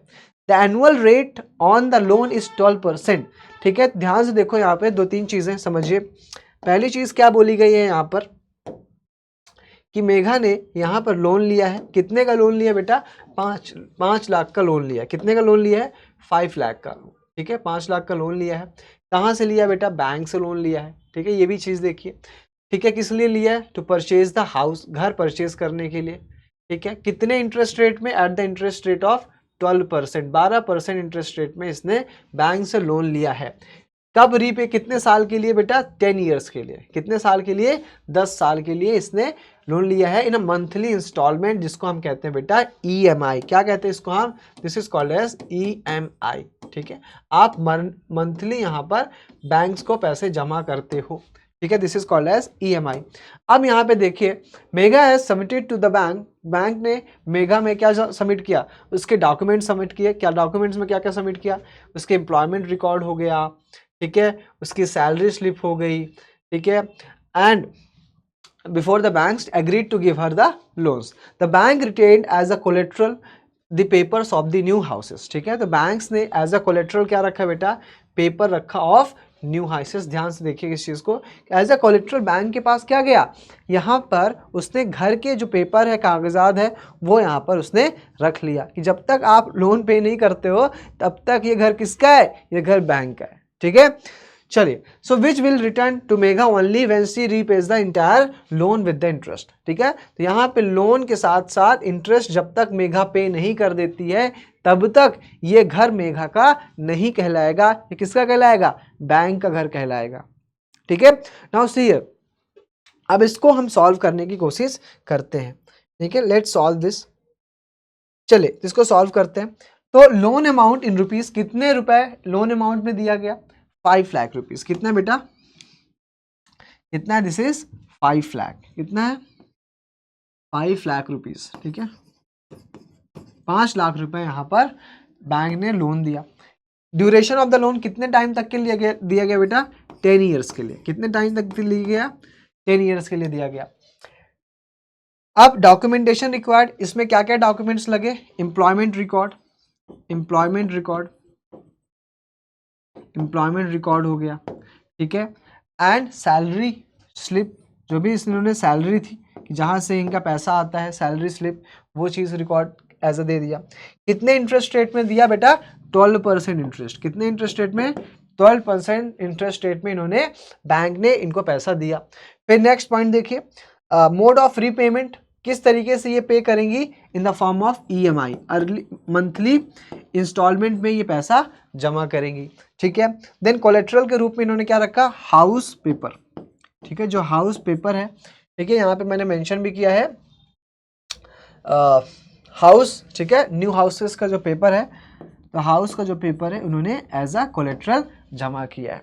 इस तरीके से मेघा जी को क्या मिल गया? लोन मिल गया। ठीक है, I hope this is clear to all of you. ठीक है, लोन अमाउंट 5 लाख रुपए, ड्यूरेशन ऑफ लोन 10 ईयर्स के लिए। ठीक है, documents require employment record and salary slip. ठीक है, कितने इंटरेस्ट रेट में? 12% इंटरेस्ट। ठीक है, एंड कब तक के लिए बेटा? किस तरीके से लोन पे किया जाएगा? ईएमआई के फॉर्म में। ठीक है, और कोलेट्रल में क्या जमा किया जाएगा बेटा? एज अ हाउस पेपर जमा किया गया। ठीक है, so this is how the bank gives loans to the borrowers. ठीक है, तो I hope this is clear to all of you. समझ में आ गया सभी को? ठीक है, ठीक है, बहुत बढ़िया। हाँ, I can see your comments.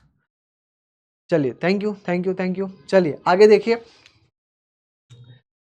अब हम बात करते हैं the most interesting part of this chapter. I hope this is clear to all of you.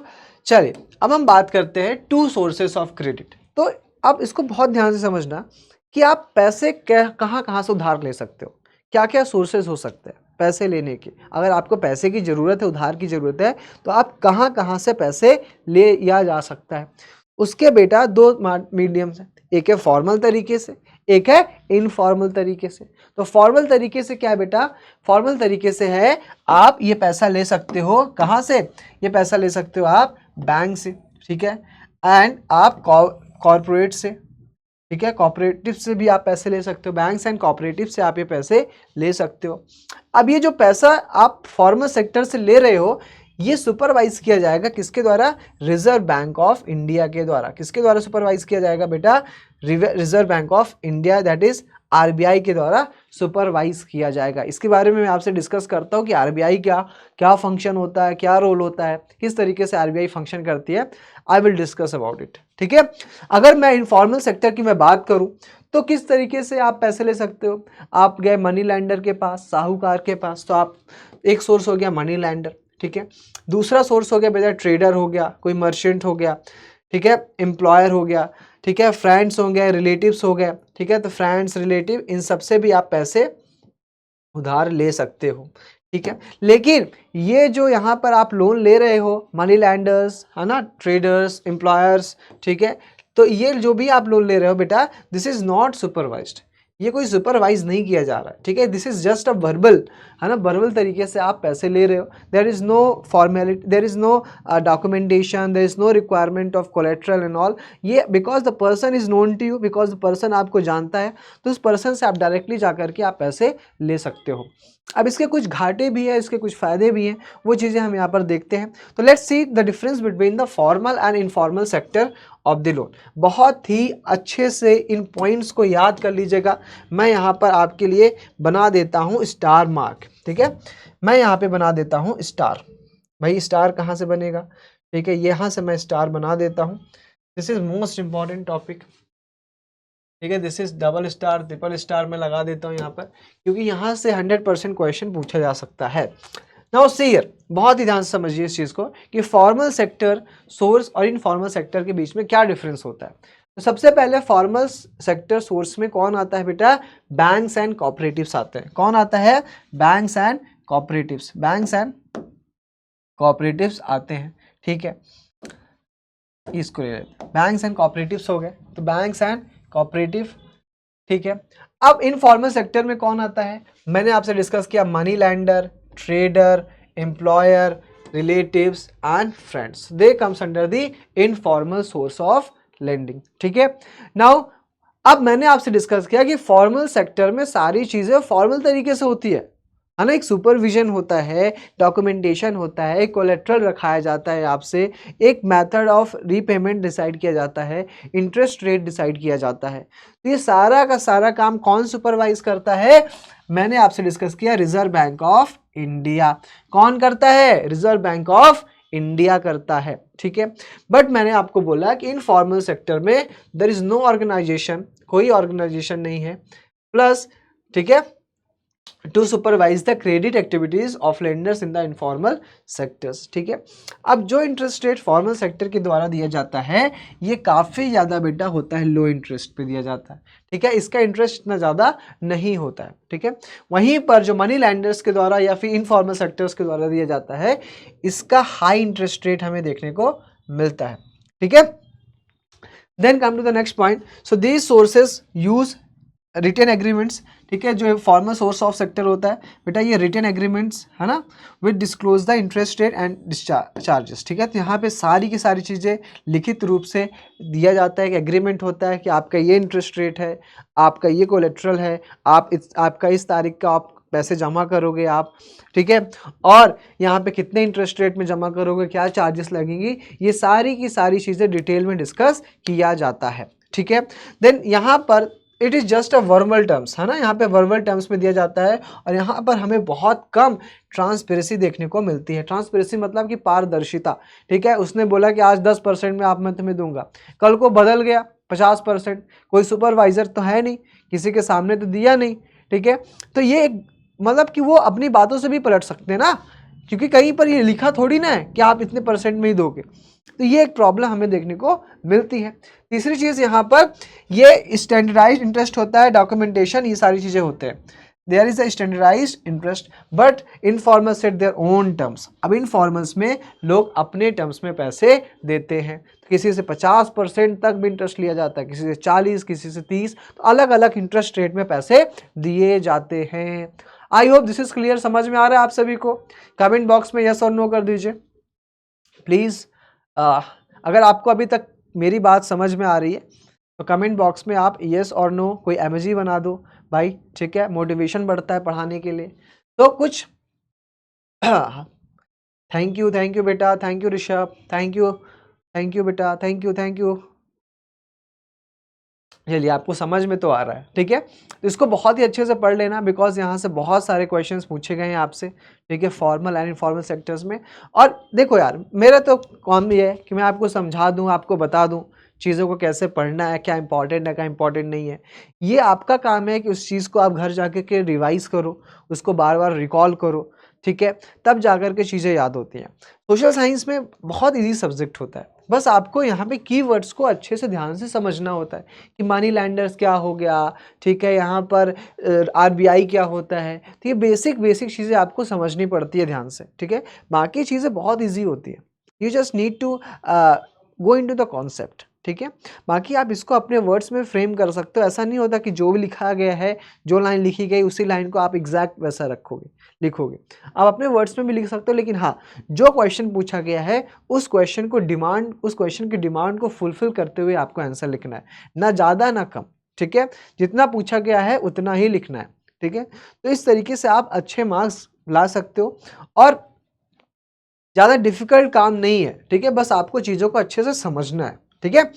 तो आपको आई थिंक यहाँ पे फॉर्मल एंड इनफॉर्मल सेक्टर के बीच में डिफरेंस समझ में आ गया होगा। अब हम इसके डिस्ट्रीब्यूशन की बात करते हैं, ठीक है, कि किस तरीके से यहाँ पे इसको डिस्ट्रीब्यूट किया जाता है, कितने परसेंट में कितने कहाँ के लोग इसको लेते हैं, ठीक है। तो चलिए अब पहले हम बात करते हैं रिजर्व बैंक ऑफ इंडिया। देखो, reserve bank of India is basically the apex bank of India. Apex मतलब ये सबके ऊपर काम करता है रिजर्व बैंक ऑफ इंडिया, ठीक है, सबको सुपरवाइज करने का काम होता है रिजर्व बैंक ऑफ इंडिया का, ठीक है। तो नाउ सी हियर, इसके बारे में हम देखते हैं कि रिजर्व बैंक ऑफ इंडिया का क्या काम होता है। So it is also called as the supervisor of banks. इसको हम बैंकर्स ऑफ बैंक भी कहते हैं। क्या कहते हैं बेटा? Bankers of bank, bankers of bank, ठीक है, कि बैंकों का बैंक होता है। तो if bank is father, this RBI is grandfather. If bank is father then RBI is the grandfather, ठीक है, बैंकर्स ऑफ बैंक, ठीक है, समझ में आया। तो ये पूरे देश के बैंक्स को कंट्रोल करता है रिजर्व बैंक ऑफ इंडिया। इसका हेडक्वार्टर मुंबई में है। इसका इस्टेब्लिशमेंट हुआ था 1 अप्रैल 1934 को, ठीक है। इसके सपोर्ट में 2 एक्ट भी बनाए गए थे, RBI act of 1934 and banking regulation act of 1949। तो इन्हीं एक्ट्स में आरबीआई के पास बहुत सारी पावर्स होती है, ठीक है। अगर आपको बैंक खोलना पड़ता है, अगर आपको बैंक खोलना है तो आपको आरबीआई से लाइसेंस लेना पड़ता है, ठीक है। तो आरबीआई आपको मॉनिटर करता है, देखता है, क्योंकि यार पैसा बहुत ज़रूरी है ना देश को चलाने के लिए। तो पैसे का सही से उपयोग होना चाहिए, पैसे का सही से निगरानी रखनी चाहिए। तो ये सारा का सारा काम रिजर्व बैंक ऑफ इंडिया करता है, ठीक है। तो अब यहाँ पे आप देखो, पहला पॉइंट है कि RBI monitors the banks in actually maintaining the cash balance, ठीक है। ऐसा ना हो कि सिर्फ जो बैंक है वो बड़े बड़े लैंडर्स को ही पैसा दे रहा है, बड़े बड़े बिजनेसमैन को ही पैसा दे रहा है। जो गरीब इंसान है, जो पुअर पीपल है ना, ये बैंक के पास जा रहे हैं तो इनको पैसे ही नहीं मिल रही है बैंक से। तो ऐसा ना हो, इस कारण से जो बैंक है ये निगरानी रखता है, ठीक है। So RBI sees that banks give loan not just to a profit making but also to the small cultivators. जो स्मॉल कल्टिवेटर्स हैं, ठीक है, जो स्मॉल कल्टिवेटर्स हो गए स्मॉल स्केल में, ठीक है, इंडस्ट्रियलिस्ट हो गए, ठीक है, तो जो स्मॉल वरोवर्स हो गए, इन सबको भी यहाँ पे बैंक के द्वारा पैसे दिए जाना चाहिए। अब ऐसा नहीं हो कि सिर्फ बड़े बड़े जो बिजनेसमैन हैं, ठीक है, उनको पैसे पे पैसा दिए जा रहे हैं। जो स्मॉल फार्मर्स हो गए, शॉपकीपर्स हो गए, बिजनेसमैन हो गए, उनको पैसा ही नहीं मिल रहा है, बैंक के पास जा रहे हैं तो, ठीक है। तो ऐसा ना हो, इस कारण से बैंक प्रॉपर निगरानी करके रखती है, ठीक है। अब यहाँ पे जो बाकी बैंक्स होते हैं, ये आरबीआई को प्रॉपर हर मंथ पे एक रिपोर्ट सबमिट करते हैं कि इन्होंने कितना पैसा चढ़ाया, कितने इंटरेस्ट रेट में दिया, ठीक है, कितना इनको प्रॉफिट मिल रहा है, कहाँ पर लूप होल्स हैं, क्या क्या चीज़ें हैं, क्या क्या इश्यूज़ हैं। ये सारी की सारी रिपोर्ट हर बैंक को, आरबीआई को पीरियोडिकली, है ना, हर एक महीने में इनको बैंक को सबमिट करना पड़ता है information to the reserve bank of India on how much they are lending, hmm, किसको लेंड कर रहे हैं, एट वॉट इंटरेस्ट रेट, कितने इंटरेस्ट रेट में लेंड किया जा रहा है। तो ये सारी इंफॉर्मेशन आरबीआई को जाती है इन बैंक्स के द्वारा, ठीक है। I hope this is clear to all of you. And it is very important यार कि अगर आपके देश में, ऐसा तो है नहीं कि सिर्फ बड़े बड़े बिजनेसमैन ही देश चला रहे हैं, छोटे छोटे वेंडर्स भी होते हैं, छोटे किसान भी होते हैं, ठीक है, इनको भी तो क्रेडिट की ज़रूरत पड़ती है, पैसे की ज़रूरत पड़ती है। तो ऐसा ना हो कि सिर्फ बड़े बड़े बिजनेसमैन को ही पैसा मिल रहा है, तो इन छोटे छोटे किसानों को भी पैसा मिले, तो इसका खास ध्यान रखा जाता है। And this is also called as the priority sector lending, ठीक है। तो बैंक के ऊपर एक टारगेट सेट किया जाता है कि आपको कुछ प्रायोरिटी एरियाज हैं, इन प्रायोरिटी एरियाज के ऊपर भी आपको लेंडिंग करनी है, ठीक है, पैसे आपको देना है कि 40% जो भी आप लेंड कर रहे हो उसका 40% का हिस्सा आपको इन प्रायोरिटीज एरियाज पे पैसे देने पड़ेंगे। तो I hope this is clear कि आरबीआई का काम सुपरविजन का तो है, लेकिन यहाँ पे आरबीआई इनको मॉनिटर भी करता है, कंट्रोल भी करता है, रेगुलेट भी करता है, ठीक है। It is also called as the bankers of bank कहा जाता है, ठीक है। I hope this is clear. चलिए अब हम बात करते हैं, क्वेश्चन करते हैं फटाफट। So which one of the following is a formal source of credit, इनमें से कौन सा फॉर्मल सोर्स ऑफ क्रेडिट है। तो option A is relative, no, trader, no, money lenders, no, cooperative societies, yes, ठीक है। तो cooperative societies is also a kind of a formal source of lending, ठीक है। I will discuss about the cooperative societies. Then come to the next point. अब हम बात करते हैं which sectors more credit incoming froms, ठीक है, the source of credit की अब हम बात करते हैं तो हम इसको 2 हेड्स में बात करेंगे, ठीक है। एक हम बात करेंगे रूरल और दूसरा हम बात करेंगे अर्बन।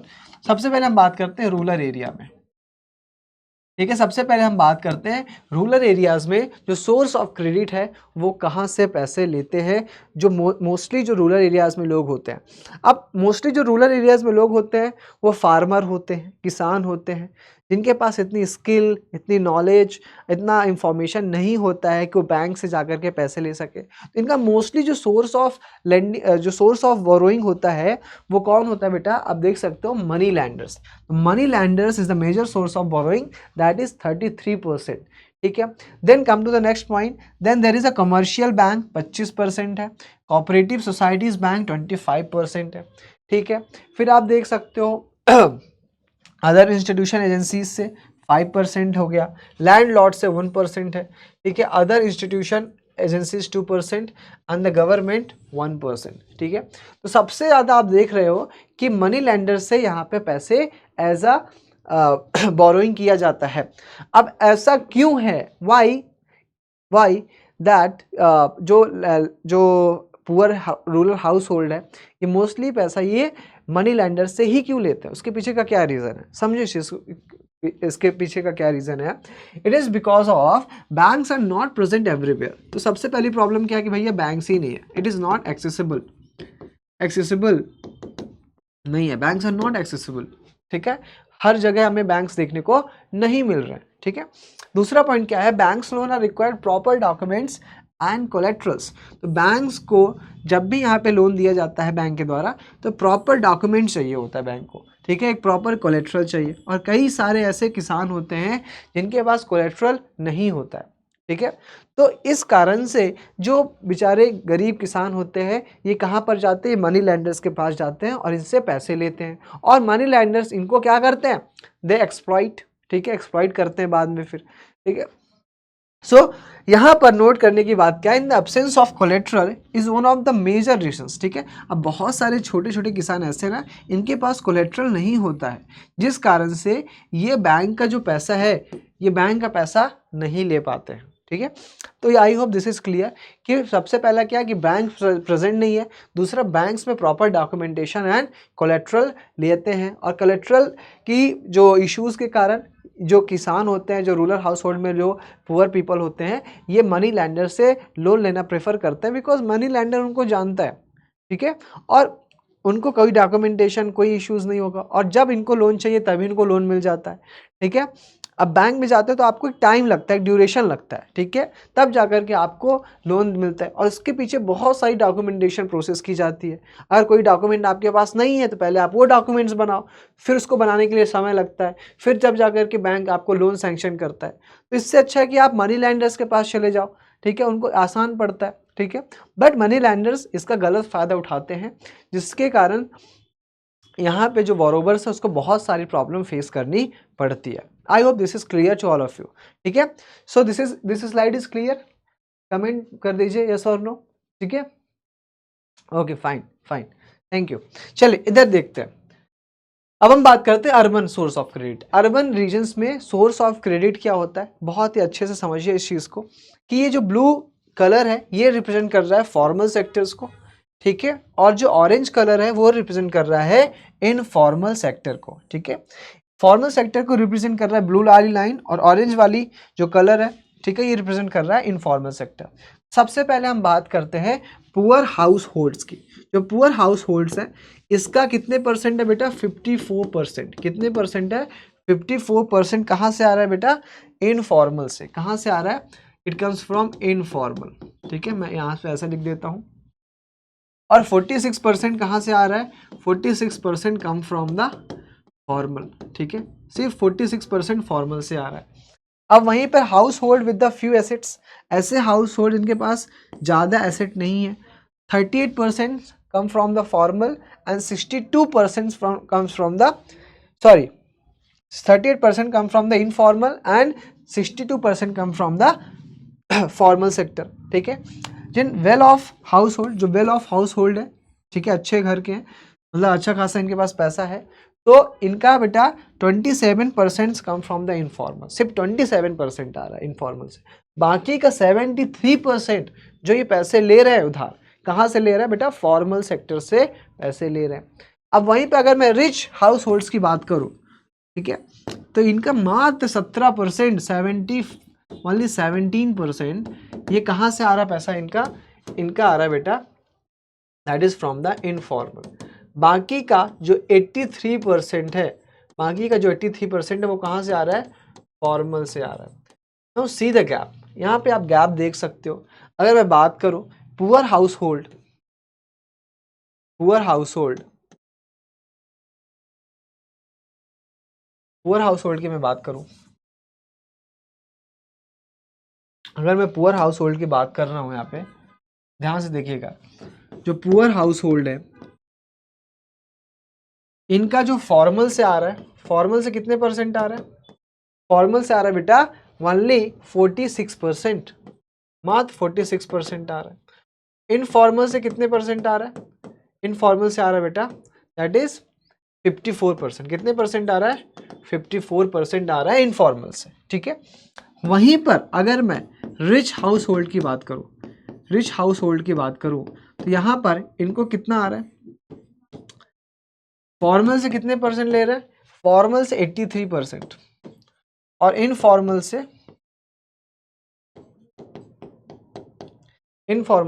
17% ले रहे हैं। Now you can see here the gap, आप यहाँ पे गैप देख सकते हो, ठीक है। कितना यहाँ पे गैप हमें देखने को मिल रहा है between the formal and informal, ठीक है।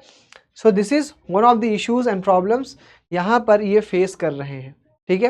तो अभी भी बहुत सारे, सॉरी आपको विजुअल नहीं होगा, ठीक है, आप दिख रहा है, ठीक है। तो अभी भी बहुत सारे यहाँ पर लोग poor house hold informal sector से ही लैंडिंग कर रहे हैं, ठीक है। So this is also one of the issues in India, और इसी कारण से यहाँ पर ये डेट ट्रैप में फंस जाते हैं और बहुत ज़्यादा इनको प्रॉब्लम फेस करनी पड़ती है, ठीक है।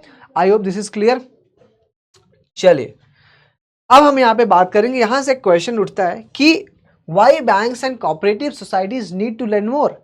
अब यहाँ पे एक सवाल उठता है बैंक्स और कोऑपरेटिव्स के ऊपर कि ये क्यों इतना ज़्यादा लैंडिंग नहीं कर रहे हैं, ठीक है। और अगर ये लैंडिंग करेंगे तो इससे क्या इश्यूज सॉल्व होंगे? पहले तो ये इशू सॉल्व होगा बेटा, it is to reduce the dependency on the informal lenders who charges the very high interest rate. कि आप देख सकते हो कि सबसे बड़ा इशू क्या सॉल्व होगा कि जो इनफॉर्मल सेक्टर्स में जो लेंडर्स हैं ये बहुत ज़्यादा इंटरेस्ट रेट में पैसे क्रेडिट में देते हैं, ये इसकी डिपेंडेंसी कम हो जाएगी। अब आप देख रहे हो कि जिसके पास पैसा है वो फॉर्मल से ले रहा, मतलब कम इंटरेस्ट रेट में ले रहा है, और जिसके पास पैसा नहीं है वो इनफॉर्मल से ले रहा है हाई इंटरेस्ट रेट में। तो किसका नुकसान हो रहा है? तो पुअर का ज़्यादा नुकसान हो रहा है यहाँ पर, ठीक है। Also to provide cheap and timely credits, ठीक है। So it also provide cheaps and timely credits आपको मिल जाएगा, ठीक है। Self employed and small businesses, moreover any rural people specially the farmer get trapped into the heavy debts. तो आप देख सकते हो कि जो फार्मर है ना, वो कितने हैवी डेट्स में फंस जाता है। अगर वो किसी लेंडर से पैसा लेता है, उसको चुकाने के लिए फिर पैसा लेता है, फिर उसको चुकाने के लिए फिर पैसा लेता है, तो उससे उसका जो डेट ट्रैप है ना उससे वो बच सकता है अगर कोऑपरेटिव्स और बैंक्स यहाँ पर अच्छी तरीके से फंक्शन करना स्टार्ट कर दे, ठीक है। Now see here these formal source can provide loans on more manageable terms, ठीक है। तो ये फॉर्मल सोर्स और भी मैनेजेबल टर्म्स में लोन दे सकते हैं, डिस्ट्रीब्यूट कर सकते हैं। Then lastly more lending by banks helps people earn more income. यार देखो समझो ना यार, आप मान लीजिए आपने किसी से लोन लिया, मतलब आपने मनी लैंडर से लोन लिया, आपने मनी लैंडर से लोन लिया, कितने परसेंट में? 40% में लोन लिया, 40% इंटरेस्ट रेट में आपने लोन लिया। तो जब आपको मान लीजिए आपको प्रॉफिट कितने परसेंट का हुआ? आपको प्रॉफिट हुआ 100 रुपीज़ का आपको प्रॉफिट हुआ। अब इस 100 रुपीज़ में से आप -40 कर दो, तो 100 माइनस 40, क्योंकि 40% आपको इंटरेस्ट चुकाना है। तो आपका प्रॉफिट कितना हुआ? ओनली 60 रुपीज़ आपका प्रॉफिट हुआ। कितना प्रॉफिट हुआ? 60 रुपये ही आपको प्रॉफिट यहाँ पर मिला, बिकॉज आपने लोन किससे लिया था? मनी लैंडर से आपने लोन लिया था। तो अब इस प्रॉब्लम को अगर वहीं पर ये पर्सन, जो भी पर्सन है, अगर ये पर्सन लोन लेते हैं किससे? अगर ये पर्सन लोन लेते हैं तो इनको क्या फ़ायदा होगा? अगर ये फॉर्मल से लोन लेते हो तो क्या फ़ायदा होगा? देखो अगर वहीं पर ये बैंक से लोन लेते हैं, किससे लोन लेते हैं बेटा? बैंक से लोन लेते हैं, कितने इंटरेस्ट रेट में? मात्र 15% ले लीजिए, 15% इंटरेस्ट रेट में, ठीक है। अब मान लीजिए इनको प्रॉफिट कितना हुआ? इनको प्रॉफिट हुआ 100 रुपीज़ का, 100 रुपीज़ का इनको प्रॉफिट हुआ। तो अब 100 में से सिर्फ 15% आपको बैंक में देना है, तो 100 माइनस 15 कितना हो जाएगा? 85। अब देखिए यहाँ पे जो प्रॉफिट हुआ यहाँ पर कितने रुपीज़ का हुआ? 85 रुपीज़ का प्रॉफिट हुआ। और वहाँ पर कितने का हो रहा था, सिर्फ 60 रुपीज़ का प्रॉफिट हो रहा था। तो ज़्यादा प्रॉफिट किधर से हो रहा है, जब आप फॉर्मल से, आप बैंक से, अगर जब आप फॉर्मल सेक्टर से पैसे ले रहे हो तब आपको ज़्यादा प्रॉफिट हो रहा है as compare to informal sector. तो यही चीज़ हमें यहाँ पे समझनी है कि अगर लोग ज़्यादा से ज़्यादा फॉर्मल सेक्टर से पैसा लेंगे तो उनको ज़्यादा से ज़्यादा हमें प्रॉफिट देखने को मिलेगा। ठीक है। So for these reasons banks and cooperative societies need to lend more. इन्हीं कारणों से जो कोऑपरेटिव सोसाइटीज को, बैंक्स को ज़्यादा से ज़्यादा पैसा क्या करना चाहिए, रूरल एरियाज में ज़्यादा से ज़्यादा पैसा, क्या हो गया भाई, ज़्यादा से ज़्यादा पैसा रूरल एरियाज में यहाँ पर देना चाहिए। ठीक है। I hope this is clear to all of you. चलिए अब हम बात करते हैं सेल्फ हेल्प ग्रुप के बारे में। Now this is the last topic of this chapter. Self help group क्या होता है ये समझ लेते हैं हम जल्दी से। देखो self help group very easy concept. ठीक है। अब मान लीजिए आपके क्लास में जितने भी बच्चे हैं सारे बच्चों को आप जानते हो। ठीक है। मान लो यहाँ पर दिस इज योर क्लासरूम। ठीक है। आपका ये क्लासरूम है। अब इस क्लासरूम में आप सभी बच्चों के सबको जानते हो आप लोग। ठीक है। जितने भी बच्चे हैं यहाँ पे, इंकी, मिंकी, चिंकी, टिंकी, विंकी, है ना, जो भी आपके दोस्त यार हैं, सबको एक दूसरे को आप जानते हो, है ना। अब यहाँ पे लगभग 15-20 लोग हैं। ठीक है। मान लीजिए 20 स्टूडेंट्स हैं, 20 स्टूडेंट्स हैं। अब एक दूसरे को आप सभी को ही जानते हो। अब यहाँ पे आपने डिसाइड किया कि हम यहाँ पे फंड बनाएंगे और इस फंड में सभी कोई लोग यहाँ पे क्या करेंगे, पैसे जमा करेंगे। सभी कोई यहाँ पर पैसे जमा करेंगे इस फंड में सभी लोग पैसे जमा करेंगे। कितना भी कर सकते हो, 15 रुपीज़ से लेकर के आप 200 रुपीज़ तक आप जमा कर सकते हो। 15 से आप 200 रुपये तक आप पैसा जमा कर सकते हो हर महीना। जो भी आप पैसा सेव कर रहे हो, 50 रुपये, 100 रुपये, 200 रुपये, कितना भी आप सेव कर रहे हो, ये पैसा आपको कहाँ जमा करना है, इस फंड में जमा करना है। अब मान लीजिए यहाँ से कोई एक पर्सन है, मान लीजिए रवि एक, है ना, आपका दोस्त है। रवि ने बोला यार कि यार मुझे ना मेरा बर्थडे आ रहा है। क्या आ रहा है, मेरा बर्थडे आ रहा है। अब बर्थडे आ रहा है भाई, मुझे पार्टी देनी है। मुझे क्या देनी है, सबको पार्टी देनी है।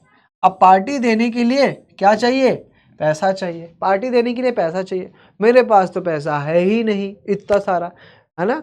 तो आप रवि ने क्या किया, रवि ने मान लीजिए 1000 रुपीज क्या कर लिया, यहाँ पे इस फंड से पैसा ले लिया। ठीक है। लेंड मनी या फिर बोरो मनी फ्रॉम दिस। ठीक है। क्या करता है, पैसे बोरो कर लिया। ठीक है। बोरो दी मनी, समझो ध्यान से, borrow money from self help group. ठीक है। सेल्फ हेल्प ग्रुप से उन्होंने 1000 रुपये ले लिया। ठीक है। अब देखो रवि को पैसे लेने के लिए किसी भी प्रकार का नो कोलेट्रल, किसी भी प्रकार का कोलेट्रल जमा नहीं करना पड़ा। नो डॉक्यूमेंटेशन, है ना। अब यहाँ पर मतलब टाइमली पैसा मिल गया, है ना, टाइमली पैसा मिल गया। कोई भी जरूरत नहीं पड़ी, ना कोलेट्रल की जरूरत पड़ी, ना डॉक्यूमेंट की जरूरत पड़ी, ना टाइमली, है ना, समय पे पैसा मिल गया। तो रवि क्यों प्रेफर करेगा पैसा यहाँ से, why Ravi will prefer, because Ravi के पास पता है कि यार इसको समय से पैसा मिल जाएगा। सो इसी कारण से यहाँ पर बनाया गया बेटा self help group. So self help group इसी कारण से बनाया गया कि जो भी यहाँ पे डे टू डे नीड्स हैं, जो आपकी small day to day needs हैं, आप क्या कर लो, इसको फुलफिल कर सको। ठीक है।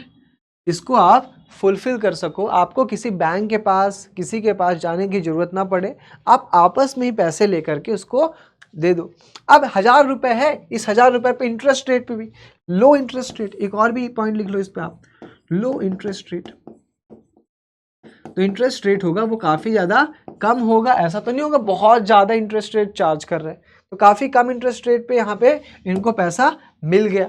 ठीक है। मान लीजिए इस पर 10% इंटरेस्ट रेट लगा होगा, ठीक है, एट 10% इंटरेस्ट रेट। ठीक है, 10% इंटरेस्ट रेट इनको लगा होगा 10% का सिर्फ।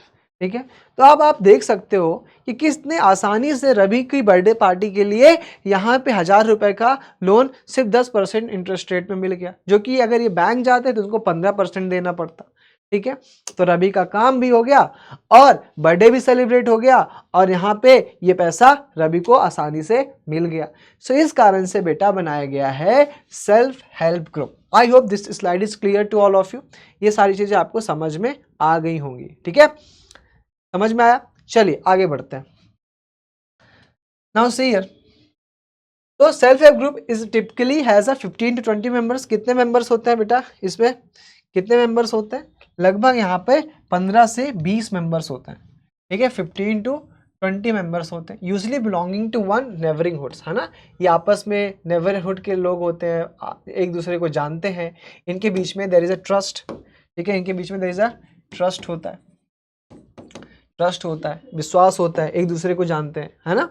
दूसरी चीज, this groups meet and save regularly, तो ये रेगुलरली मिलते हैं और पैसे भी बचाते हैं।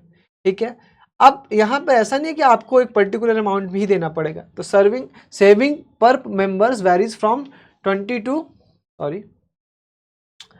Saving per member varies from 20 to 100 rupees और मोर। ठीक है, तो आप छोटा अमाउंट भी आप पैसे यहाँ पे जमा कर सकते हो। It is depends on the ability of person to save. ठीक है, ये पर्सन की एबिलिटी के ऊपर डिपेंड करता है। ठीक है, तो member can take small loans from the group itself. जो मेंबर्स हैं वो स्मॉल लोन ले सकते हैं ग्रुप से टू देयर नीड्स। ठीक है, तो छोटा छोटा पैसा भी छोटी नीड्स के लिए भी 1000 रुपये लेना है, 5000 रुपये लेना है, 2000 रुपये लेना है, कितना भी लेना है आप आसानी से सेल्फ हेल्प ग्रुप से पैसे ले सकते हो। ठीक है, and this group charge very less interest rate. अब ये ग्रुप जो है बेटा बहुत कम इंटरेस्ट रेट चार्ज करेगा। ठीक है, as compare to money lenders. तो मनी लैंडर से लेने से अच्छा है कि आप सेल्फ हेल्प ग्रुप से पैसे ले लो। आफ्टर अ ईयर और to, if the group is regularly in saving, it is become eligible for availing loans from the bank. Now this is very interesting point. Why it is interesting point? Because कि अब ऐसा नहीं होगा कि अब अगर मान लीजिए आप बैंक के पास इंडिविजुअली जा रहे हो, ठीक है, तो बैंक आपकी सारी डॉक्यूमेंटेशन सारी चीज़ें प्रोसेस करेगा कि इसके पास पैसे देने लायक है या नहीं है। ठीक है, तो काफ़ी ज़्यादा आपको डिफिकल्टी फेस करनी पड़ेगी लोन को लेने के लिए। बट अगर आपका सेल्फ हेल्प ग्रुप बड़ा है और अगर आपके पास इतना पैसा है तो आपको बहुत ही आसानी से बैंक आपको क्या दे देता है? लोन दे देता है। ठीक है, फंड्स दे देता है। ठीक है, तो फॉर अ ईयर और टू अगर आप इस तरीके से फंक्शन करते हो तो it is eligible avail the person can the self help group can avail the loan from the banks. ठीक है, तो आप ये बैंक से ये लोन अवेल कर सकते हो and the loan is sanction in the name of the group. अब यहाँ पे किसी इंडिविजुअल के नाम पर लोन सैंक्शन नहीं है, ये लोन सैंक्शन है बेटा ग्रुप के नाम पर। अब who is responsible to pay the loan? The group is responsible to pay the loan. तो इस कारण से यहाँ पे बैंक को प्रॉब्लम नहीं होती है पैसा देने के लिए। So because there is a group involvement. ठीक है, so in the name of group यहाँ पर पैसा यहाँ पे लैंड किया जाता है। Is to meant to create now see here is to meant to create self employment opportunities for the members. अब यहाँ से मेंबर्स के जो भी लोग हैं इससे सेल्फ एम्प्लॉयमेंट अपॉर्चुनिटीज बना सकते हैं। कल को मान लो आपने जो भी पैसा यहाँ पे जमा किया था एक दूसरे के लिए, इस पैसे का इस्तेमाल करके आप क्या कर सकते हो? जो भी आपने फंड यहाँ पे मान लीजिए आपका फंड कितने रुपए का हो गया? आपका फंड हो गया, ठीक है, आपका फंड हो गया मान लीजिए फॉर एग्जाम्पल आपने 50,000 रुपीज़ आपने सेव कर लिए, 50,000 रुपीज़ आपने फंड में इकट्ठा कर लिए। अब इस 50,000 रुपीज़ का आप इन्वेस्ट कर सकते हो। You can invest in business, है ना, बिजनेस वगैरह में इसको, है ना, कहीं पर भी आप किसी काम में किसी बिजनेस में आप इसको इन्वेस्ट कर सकते हो। ठीक है, you can invest in any activities, है ना, you can invest the money. ठीक है, आप मनी को इन्वेस्ट कर सकते हो इन एनी एक्टिविटीज़, किसी के एजुकेशन के लिए, किसी भी काम के लिए, है ना, कुछ बनवाना है, इंफ्रास्ट्रक्चर बनवाना है, अपने हेल्प के लिए आप यहाँ पे पैसा इस्तेमाल कर सकते हो। ठीक है, अगर आपको पैसे भी चाहिए तो बैंक आपको पैसा दे देगा। ठीक है, I hope this is clear to all of you.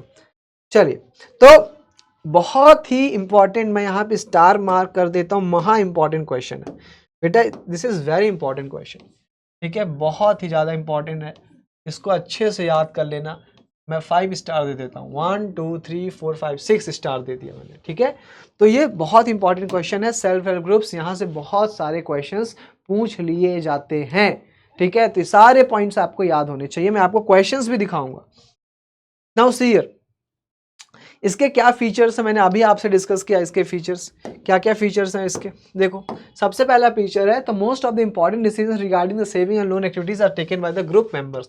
यहाँ पर किसी एक इंडिविजुअल मेंबर्स के द्वारा नहीं, बल्कि यहाँ पे ग्रुप मेंबर्स के द्वारा डिसीजन लिया जाता है, ठीक है। Not individual is taking decisions, group members take decisions, ठीक है। The group decides as regards the loan to be granted the purpose, ठीक है, कितना किसको किस पर्पस के लिए लोन दिया जाएगा, कितने अमाउंट्स दिया जाएगा और रेट ऑफ इंटरेस्ट क्या चार्ज किया जाएगा, ये ग्रुप मिलकर के डिसाइड करते हैं। एंड द रीपेमेंट शेड्यूल, कब आपको पैसा जमा करना है, वो सारी चीज़ें, ठीक है। It is the group which is responsible for the repayment of the loan, ठीक है। ये ग्रुप रिस्पॉन्सिबल होता है लोन को रीपेमेंट के लिए, ठीक है, not the individual is responsible. इसके बहुत सारे फायदे हैं, क्या फ़ायदा है इसमें, there is it overcomes the problem of collateral, इसमें आपको कोलेट्रल जमा करने की जरूरत नहीं पड़ती, क्योंकि there is a trust between the members, among the members, ठीक है। तो मेंबर्स के बीच में एक ट्रस्ट है कि they know each other, they have sense of they know कि ये हमारे यहाँ पड़ोसी है, हम इसको जानते हैं, इसका घर कैसा है, इसका नेचर कैसा है, सब कुछ हमें पता है, ठीक है। तो यहाँ पे ट्रस्ट होता है, इसलिए कोलेट्रल की ज़रूरत नहीं होती है। It can get timely loans for the variety of purposes, ठीक है। तो आपको टाइमली लोन मिल जाता है अलग अलग पर्पजेस के लिए at a very reasonable interest rate, है ना, बहुत कम इंटरेस्ट रेट में आपको पैसे मिल जाते हैं, ठीक है। तो सेल्फ हेल्प ग्रुप्स वो help women to become a financial self reliant. Now this is very important to understand, कि वुमेन्स के लाइफ को सुधारने के लिए काफ़ी हेल्पफुल होता है। तो यहाँ पे सेल्फ रिलायंट बनाता है वुमेन्स को फाइनेंशियली, ठीक है। तो ऐसे आपके आसपास एरिया में भी आपको बहुत सारे सेल्फ हेल्प ग्रुप देखने को मिल सकते हैं, ठीक है। So the regular meeting of the groups, अब ऐसा नहीं है कि सिर्फ यहाँ पर पैसे की ही लेन देन की बातें की जाती है, तो ये ग्रुप्स रेगुलर मिलते हैं, एक फोरम की तरह काम करता है कि जहाँ पर वो बहुत सारे सोशल इश्यूज़ के बारे में डिस्कस कर सकते हैं, like different social issues, for example health, nutritions, ठीक है, हेल्थ हो गया, है ना, न्यूट्रिशंस हो गया, डोमेस्टिक लोन्स हो गए, ठीक है, अलग अलग प्रकार के इश्यूज़ को यहाँ पर ये क्या कर सकते हैं बेटा, डिस्कस कर सकते हैं। Now this act as a forum for the discussion also, ठीक है। तो this self help group is very important for the societies development, now they are very crucial, ठीक है। तो इसको बहुत ही अच्छे से याद कर लेना, समझ लेना, क्योंकि यहाँ से बहुत सारे क्वेश्चन पूछे गए, ठीक है। तो एक बार मैं रिवाइज करा देता हूँ आपको। तो सेल्फ हेल्प ग्रुप क्या होता है, 15 से 20 मेंबर्स होते हैं, जैसे आपकी क्लास में 15 से 20 बच्चे थे, ठीक है। ये आपस में एक दूसरे को जानते हैं, ठीक है। तो ये रेगुलरली सेव करते हैं 25 से 100 रुपए के बीच में, ठीक है, as per the ability of a person, ठीक है। ये स्मॉल लोन्स ले सकते हो आप अपने बैंक से, मतलब सेल्फ हेल्प ग्रुप से, छोटा पैसा भी, मतलब कम अमाउंट वाला पैसा, ज़्यादा से ज़्यादा पैसा भी आप ले सकते हो at a very less interest rate, ठीक है, at a reasonable interest rate, है ना, आप ले सकते हो। अगर आप 2-3 साल तक फंक्शन करते हो तो you are eligible to take loans from the bank also, तो आपको बैंक भी पैसा दे सकता है, ठीक है। एंड इससे कि आप उस लोन का इस्तेमाल करके सेल्फ एम्प्लॉयमेंट अपॉर्चुनिटीज़ क्रिएट कर सकते हो, ठीक है।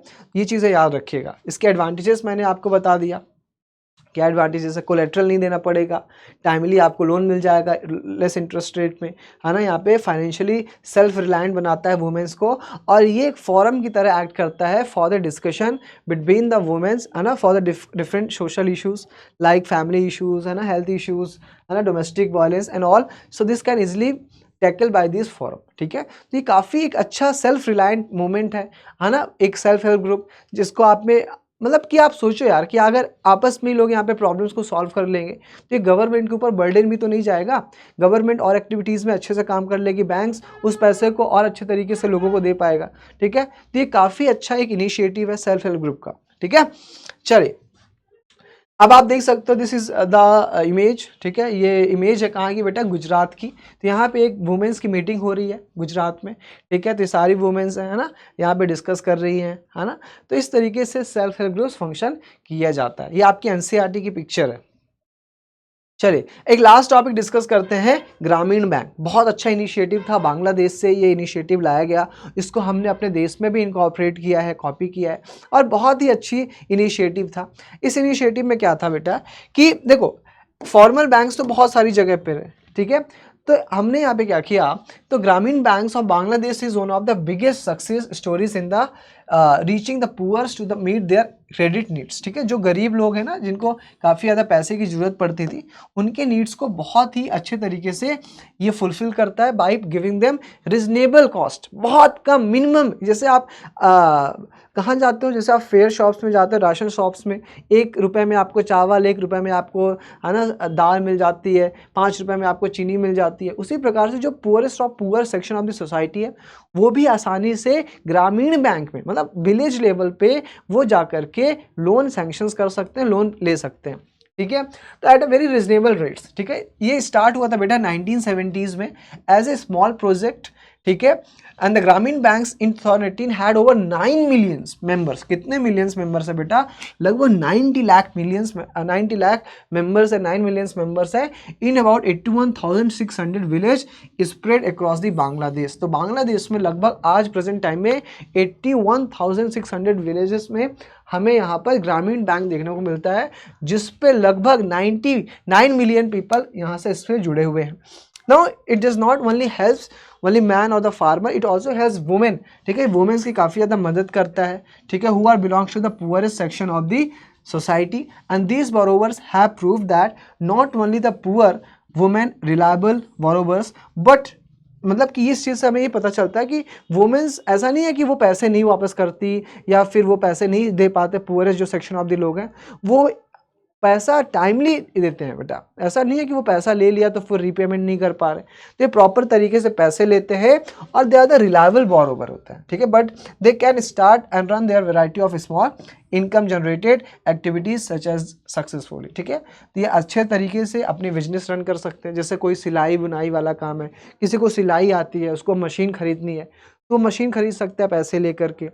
घर के कुछ छोटे छोटे काम है, किसी की शादी करनी है, घर का कोई छोटा सा कार्यक्रम करना है, ठीक है, तो उसके लिए आसानी से ये ग्रामीण बैंक इनको लोन प्रोवाइड कर देते हैं, ठीक है। इसकी शुरुआत एक किसका ब्रेन चाइल्ड था, एक किसकी थिंकिंग थी बेटा? This is very important no, Muhammad Younis.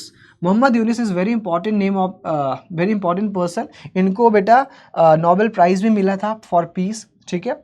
And he is the founder of the Grameen bank, ठीक है, is the founder of the Grameen bank. अभी बांग्लादेश में आपने देखा था किस तरीके से रिवेलियन हुआ था, प्रोटेस्ट हुआ था, तो वहाँ की जो प्राइम मिनिस्टर थी शेख हसीना, वो भाग करके इंडिया में आ गई थी। तो उस टाइम पे इंटरिम गवर्नमेंट चलाने के लिए इन पर्सन को ही भेजा गया था, मोहम्मद यूनिस को ही भेजा गया था, ठीक है।